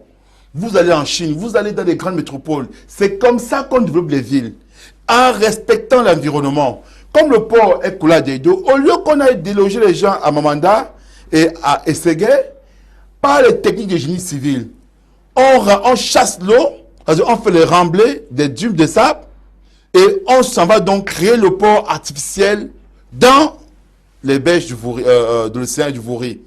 On n'a pas besoin de chasser les gens sur les terres pleines, encore que la terre pleine, elle doit être discutable. C'est-à-dire vers Ességué, Mamanda, comme c'est berges du Vouri, on vient plutôt là, après la population, on fait les remblais des dunes de sable. J'ai vu ça à Libreville. À la Libreville, il y a des remblais de sable qu'ils ont fait la net. À côté de la mer. Oui, à côté du centre culturel français. Pour crier. Parce que l'État s'est dit, bon, s'il faut casser tout le monde pour bâtir ça, il y a le problème. Ils ont mis les dunes, même en Guinée, ils ont fait cela. Donc, le port de Douala, peut-être qu'on peut décider de dire, on laisse les gens de Senghé, on laisse les gens de Mamanda. Par contre, on les alloue les titres fonciers, on fait une promotion immobilière, on va bâtir des logements en altitude, mais nous allons donc séparer les populations du port en remblant des dunes de sable de ce côté-là. Donc, il y a 1000 façons. Je dis l'État et la promotion des logements sociaux. Je vois l'État camerounais construire 200 logements sociaux, 500 logements sociaux en 10 ans. Je vais vous dire, nous sommes à Bouram Sadi. Les logements sociaux qui étaient à Bouram Sadi, les années 80, 85, 86, ce sont les enseignants qui avaient ces logements sociaux. C'est-à-dire que vous allez là à Makepe, vous allez là à Bouram Sadi, ceux qui ont ces logements, ce sont les enseignants. Parce qu'on a dit, c'est un logement social et on a veillé à ce que les propriétaires puissent être des fonctionnaires qui ont besoin. Mais aujourd'hui, allez dans les immeubles là, on vous vend un immeuble, un appartement à 2 millions, 3 millions. Les gens qui sont dans les immeubles aujourd'hui sont les gens qui ont des R+5 partout, qu'ils ont revendus, mais c'est leur nom qui figure. Ils sont à la retraite depuis 1900, ouais, d'autres sont décédés. Donc, ce sont les réalités. Et nous aurons aimé que Mme Koutès s'attaque à ces problèmes. Je dis, je suis à un problème où je vis, je vois les logements sociaux, quelqu'un est là, il vit dans le logement social, il part construire dans des zones comme l'Orbessou, il construit R+5, mais comme les cupides, il préfère venir louer, acheter un logement social au niveau de Marché Boulam Sadi à 1 500 000 afin de rentabiliser là où il a construit. Vous comprenez? Et aujourd'hui, l'enseignant n'est plus là où vivre. Okay. Alors que dans la planification des villes périphériques, l'État peut commencer à aller vers Edea, P4, Yabassi. désenclaver Yabassi, désenclaver Edeya, désenclaver Tiko, désenclaver Banga, toute cette zone-là, et construire des logements là-bas en altitude, pas des villas. Maintenant, même si vous voulez casser mon mandat, mais vous ne faites pas seulement de les terres. Vous allez à Tiko, pour ceux qui sont proches de là-bas, vous allez du côté de Banga, du côté de Yabassi, vous construisez des logements et vous relogez les populations avec tous les bois qu'il faut. Donc, pour chuter, pour sortir, veut donc dire que ce problème du foncier, c'est visible dans les grandes villes parce que les gens veulent le logement. C'est tout simplement un échec des politiques gouvernementales sur l'urbanisation. Prince, we have these villages actually are led by traditional authorities, and the subdivisions and divisions are led by administrative authorities. But are we also seeing the hidden hand of some high-profile personalities who are in Yaoundé, who are behind some of what is happening in these our communities around? We have information that Paddy has just joined us. We have just less than 20 minutes to go. Paddy, good evening, America.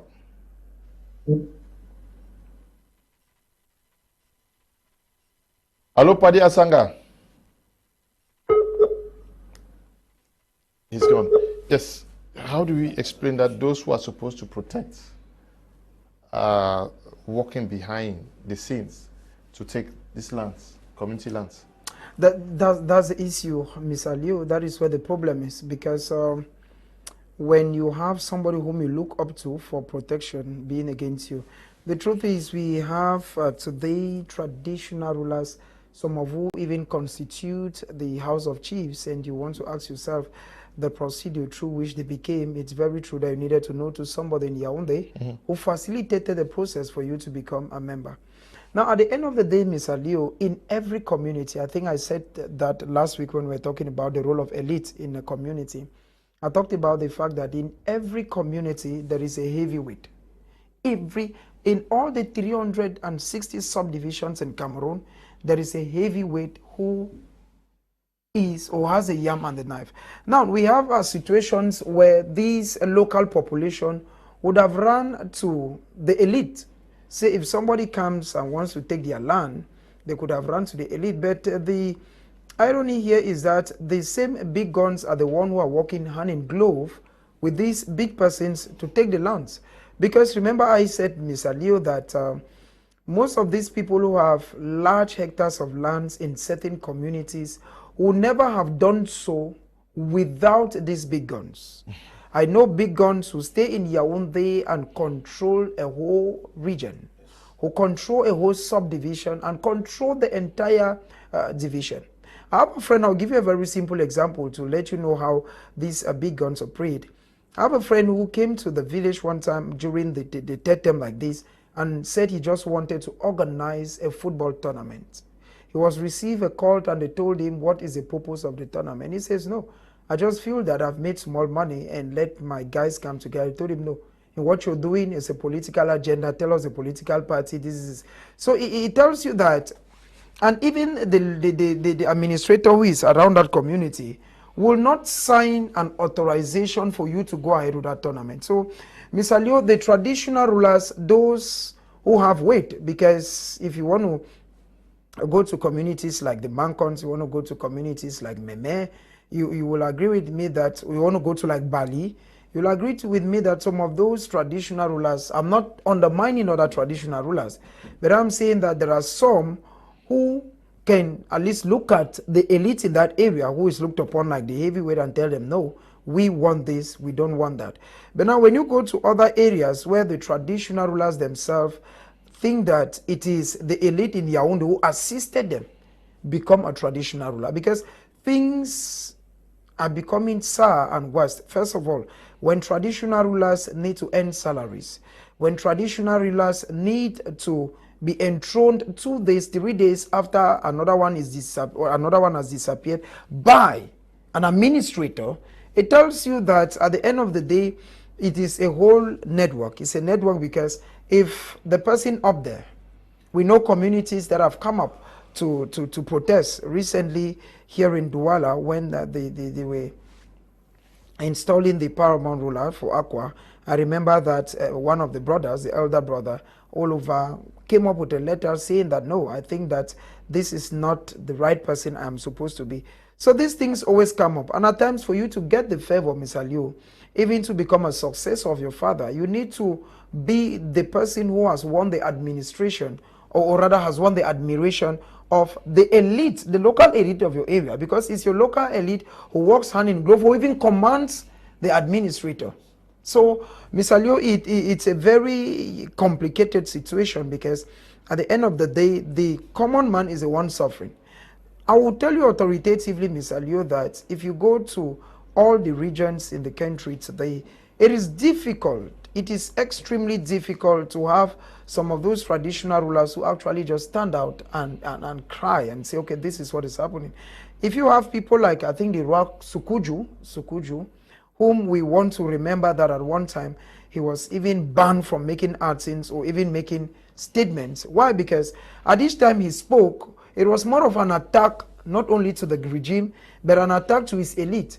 So if you want to succeed, you just need to lie low and play to the gallery. Play to the gallery means that even if they are seizing the lands, when you want to talk, remember I said that, Mr. Leo, that a majority of these people who own these lands, to an extent, don't even buy it from the community. The traditional ruler, who is the custodian of the land, at the end of the day, at times even gets up and is surprised that a development project is coming up. That is if he does not give his okay. But when you give your okay, then the only thing the elite who has, or the big gunners who has already seen Yaoundé, meets you and tells you, okay, this is a project I have, these are the documents, I want to do this. If you give your okay, fine. But if you don't give your okay, then be waiting for Yaoundé to call you and tell you, remove your hands from these things, because if you don't remove your hands, the days ahead will be very pregnant for you. And given that everybody wants to protect their interests, nobody will want to point or tussle with administrative authorities as well as their elite. So at the end of the day, who is suffering?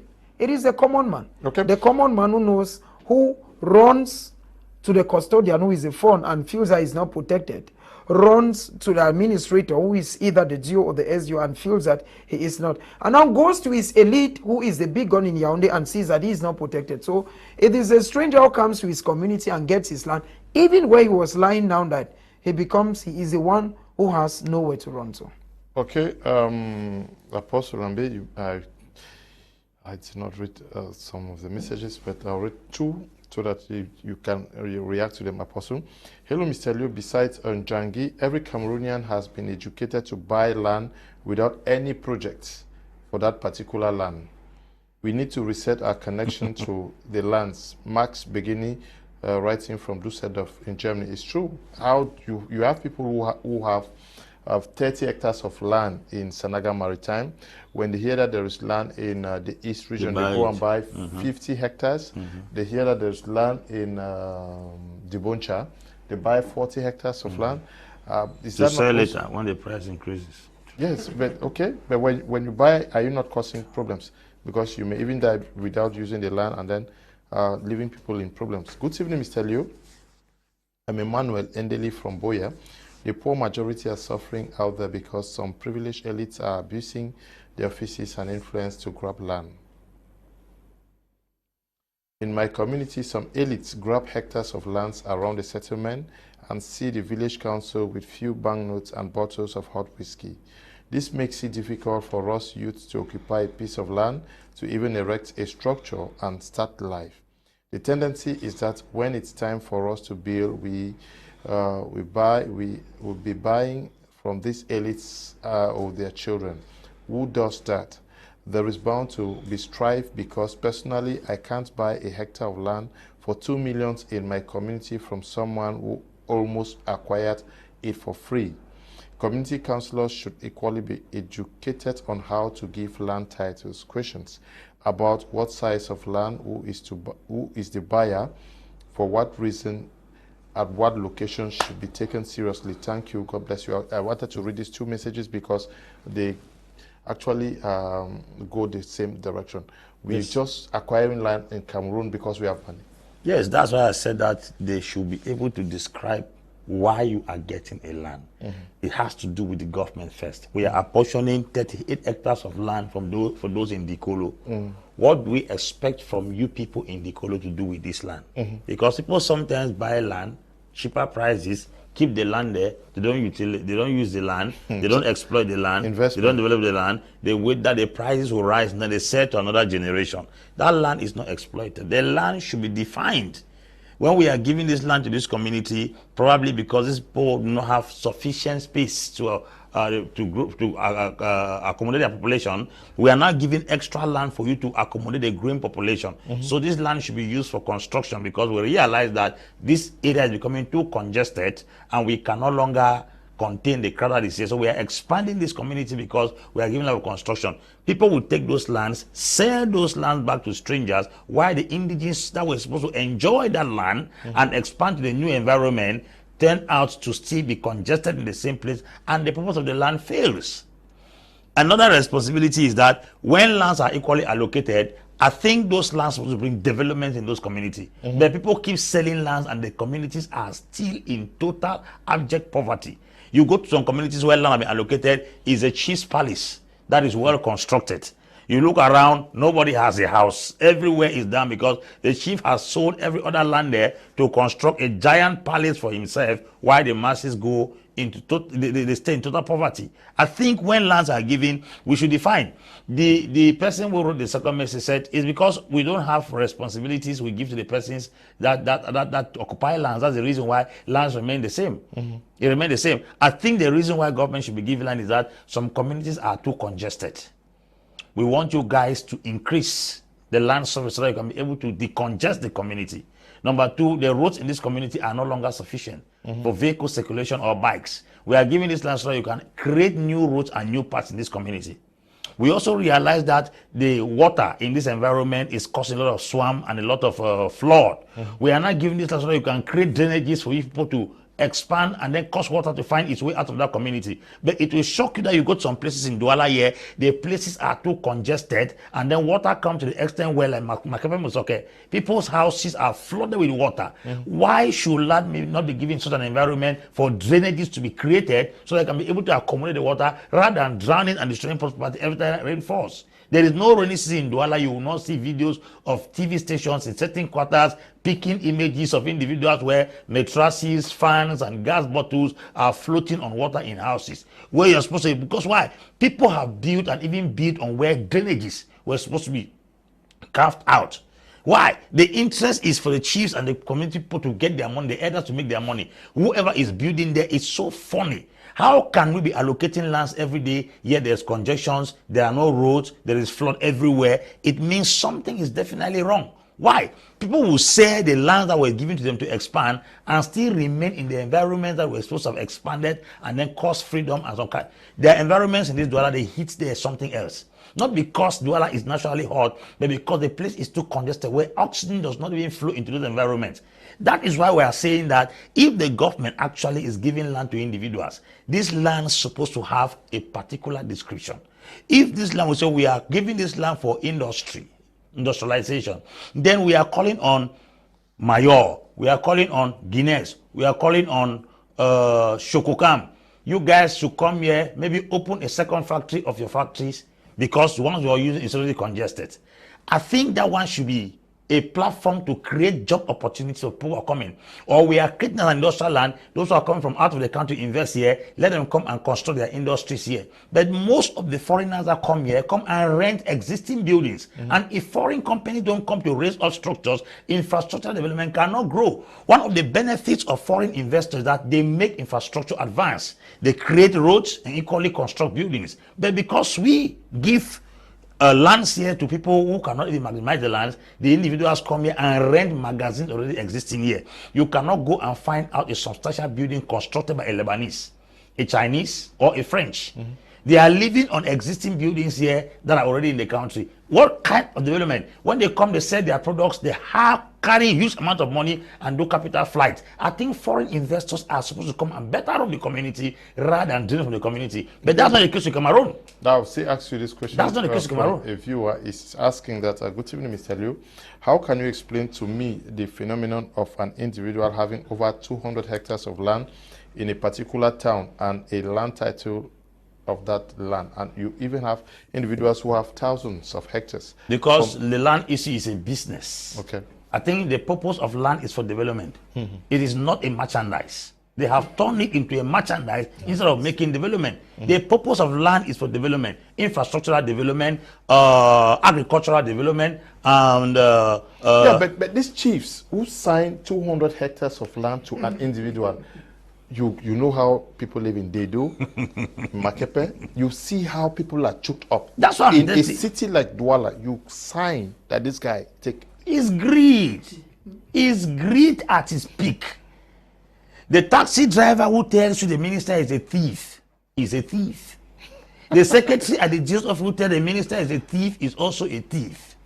The man who tells you that this one is a criminal, everybody is a criminal at one angle or the other.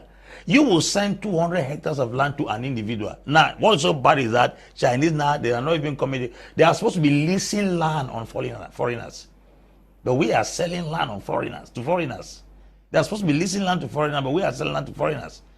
A chief will sign 200 hectares of land. As far as the money enters into his account and is able to sit well and be comfortable, the rest can burn to ashes. It is this egocentric and self-centered egoistic mentality that is killing a lot of us in this country. Do you give 200 hectares of land thinking of the next generation? Children are being born in that community. Even if you don't have the use of that land now, can't you think that the population is increasing? What will be the portion of the children who are coming behind us? There are some communities that they have sold land that their own children. We need to go and buy lands in other communities. How do you grow in your fatherland? How do you grow in your ancestry? When the lands that were supposed to be a portion for you children in that generation, this generation sold all that land completely. Okay. Can you tell me that a child can be born now in Daido and have a land in Daido? Like those children should be looking for where to go and buy land else. They should go to the Bamba. Then somebody will go and live in the Bamba who is from Daido, and then he lives in the Bamba. He does not even have a place in his ancestry because the people who came as his predecessors sold everything. And they're still looking for the everything. What legacy are we leaving behind? They're looking for the least lands around to still sell. Good evening, Prime. A nice topic there. I just want to say hi to my English teacher, Mutaga. Yes. Good evening, Mr. Kum. I love this topic of today particularly. Land grabbing does not only exist in large communities. In our local markets, people rent stores and grab all plus the space allowed for small traders to manage. And this leads to conflicts between the small traders and market authorities in putting order in the market, and this keeps some people jobless and starving. Case of Boya. Bonnie is writing from Boya. Alex, qu'est-ce qu'il faut faire pour casser ce phénomène qui prend de l'ampleur? Parce que d'ici quelques temps, on n'aura même pas de terrain. Oui, il faut dire que pour casser ça, il faut revoir le problème du foncier. Il faut organiser les assises nationales du foncier. Mais est-ce que ça ne commence pas d'abord ça ne commence pas par ceux qui vendent cette terre? Parce que avant d'aller chercher le titre foncier, il faut d'abord que tu achètes, non? Oui, bien sûr. L'Assemblée nationale du foncier devrait voir ceux qui vendent des terres, ceux qui acquièrent les terres, tout ça. On va se parler, on va voir comment résoudre le problème. Mais avant toute chose, au niveau des villes, voilà, actuellement, j'ai toujours dit, et j'étais sur ce plateau, ici sur un plateau à Suisse, dans la même chaîne, que la vision économique du foncier devrait prévaloir. Le titre foncier est un instrument financier. Vous comprenez? C'est-à-dire que quand on avait un titre foncier, c'est un instrument financier. Le titre foncier peut facilement être transformé en gage financier. Ça veut donc dire quoi? Quand vous allez à la banque, vous voulez un crédit, quelle est la première garantie qu'on vous demande? Le titre foncier. Quelqu'un a un titre foncier, ça va à la banque, il prête facilement de l'argent. Alors, si l'État camerounais veut aider les gens qui sont du côté de Mamanda et qui sont à Nsah, que de les casser. En plus de créer les baies, hein, de rembler les zones là pour créer le port sur les baies du Vori, sans toucher la population, l'État peut octroyer les titres fonciers aux populations de Nsah et aux populations de Mamanda. Vous comprenez un peu? Alors, quand vous avez donc, si les gens de Mamanda ont les titres fonciers, qu'est-ce qu'ils vont faire? Comme mon panéliste disait que les gens ont des terres qui ne valorisent pas. Parce que ces gens n'ont pas les titres fonciers. Vous comprenez? Dans les pays occidentaux, les immeubles que vous voyez, les gens qui sont les bailleurs utilisent leurs terres pour construire à travers les titres fonciers. Donc, s'il y a un système monétaire qui existe au Cameroun, s'il y a un marché financier stable, contrôlé par l'État, une fois qu'on facilite la possibilité aux gens d'avoir des titres fonciers, ils pourront prendre ces titres fonciers, aller auprès des banques, prêter de l'argent et venir donc valoriser leurs terres. C'est un peu une vision politique, de vision politique. C'est-à-dire, si quelqu'un a un mandat et qu'on dit, écoutez, votre maison n'est pas fiable parce que, voilà, c'est pas bien construit, alors voici le plan que nous vous imposons. Alors, il se peut aller auprès des banques. L'État se rassure aussi que les banques ne vont pas être propriétaires du Cameroun, hein, parce que si on donne les titres fonciers, ils vont tous aller à la banque prendre les titres fonciers, alors ils vont vendre le Cameroun aux banques. Hein. Donc l'État met des mécanismes à travers la banque centrale, c'est-à-dire que la banque centrale camerounaise qui va donc racheter ces titres-là et va donc émettre la monnaie, parce que c'est la banque centrale qui achète des titres. C'est-à-dire que vous allez près du banque commerciale, vous prêtez, vous déposez votre titre foncier pour prêter l'argent pour construire dans votre terrain. La banque commerciale prend ce titre foncier-là et le dépose auprès de la banque centrale. La banque centrale va donc émettre la monnaie, on va dire fabriquer la monnaie, l'argent, le crédit, hein, l'argent à travers votre titre foncier, parce que c'est un instrument financier qui peut facilement être transformé en monnaie. Donc vous prenez donc cet argent et vous construisez donc une maison, peut-être un R plus 6. Vous comprenez? Comme il y a un problème de logement, le reste vont être mis en location ou bien en vente pour rembourser votre crédit auprès de la banque. Donc, rien qu'à partir des instruments financiers tels que le titre foncier, dans ces zones, que ce soit à Mamanda, que ce soit Bepanda, que ce soit Makepe, à partir d'une collaboration entre le ministère des Finances, le ministère de l'Urbanisme et les promoteurs immobiliers, partenariat privé-État, l'État donc peut mettre donc faciliter ces gens d'avoir titre foncier, M. Léo. Avec titre foncier, je dis bien juritaire, ils vont prêter de l'argent auprès des banques. Ils construisent donc des maisons dans leur terrain, sur leur terrain, répondant aux normes. Ils vont occuper un espace. L'autre espace va être vendu ou loué pour rembourser leur crédit. C'est le système qui marche dans tous les pays. Donc, vouloir empêcher aux gens d'avoir un titre foncier parce qu'on veut qu'un groupuscule de personnes achètent au Cameroun, aient le Cameroun en leur possession, alors c'est très dangereux. Même dans les villages, si vous avez une parcelle de terre, 2 hectares, 5 hectares, et que vous voulez réaliser un projet agricole à forte rentabilité, que l'État permet donc aux populations autochtones d'avoir facilement accès au titre foncier. On lève tous les verrous qui existent pour l'obtention d'un titre foncier, parce que c'est extrêmement cher d'avoir un titre foncier. Donc, à partir donc de ce titre foncier-là, l'État crée donc une banque agricole. La banque agricole donc, qui va donc financer les projets agricoles, dont les populations donc, villageoises vont donc aller prêter auprès de la banque d'investissement, auprès de la banque agricole, des fonds nécessaires pour valoriser les terres en termes d'agriculture.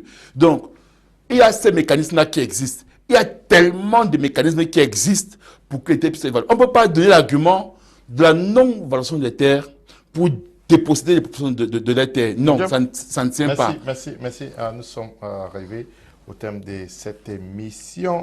Good evening, I'm Joshua, watching you from Yaoundé. Yes, my spiritual grandfather, Apostle Ambe Valentine Ngwa, has said it all. I just agree and abide by what he has said, because he has said it all already. Once more, good evening, Papa. It's your grandson from Yaoundé, Joshua. You are really a speaker in detail. We want to say thank you for coming. Prince. Thank you very much, Mr. Liu, for having me. One thing I've said is that let the procedure of acquiring land titles be made easier in Cameroon, because some of these parents, if they come to destroy their houses when they actually had a land title, it would have been different, and that the collective interests of the people should be put beyond individual interests, because like you said, how do you explain that a single individual buys land that is comparable to an entire community? With that, I want to thank most particularly all those who watched from Nsah and in Bonaberi.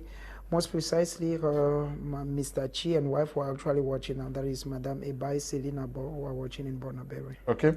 Good evening in the panel, Mr. Liu. What Apostle is saying is very correct, because land issue in Cameroon has become a business now, these our days. Olympia Gregory, writing from Gabon. Apostle, thank you for coming.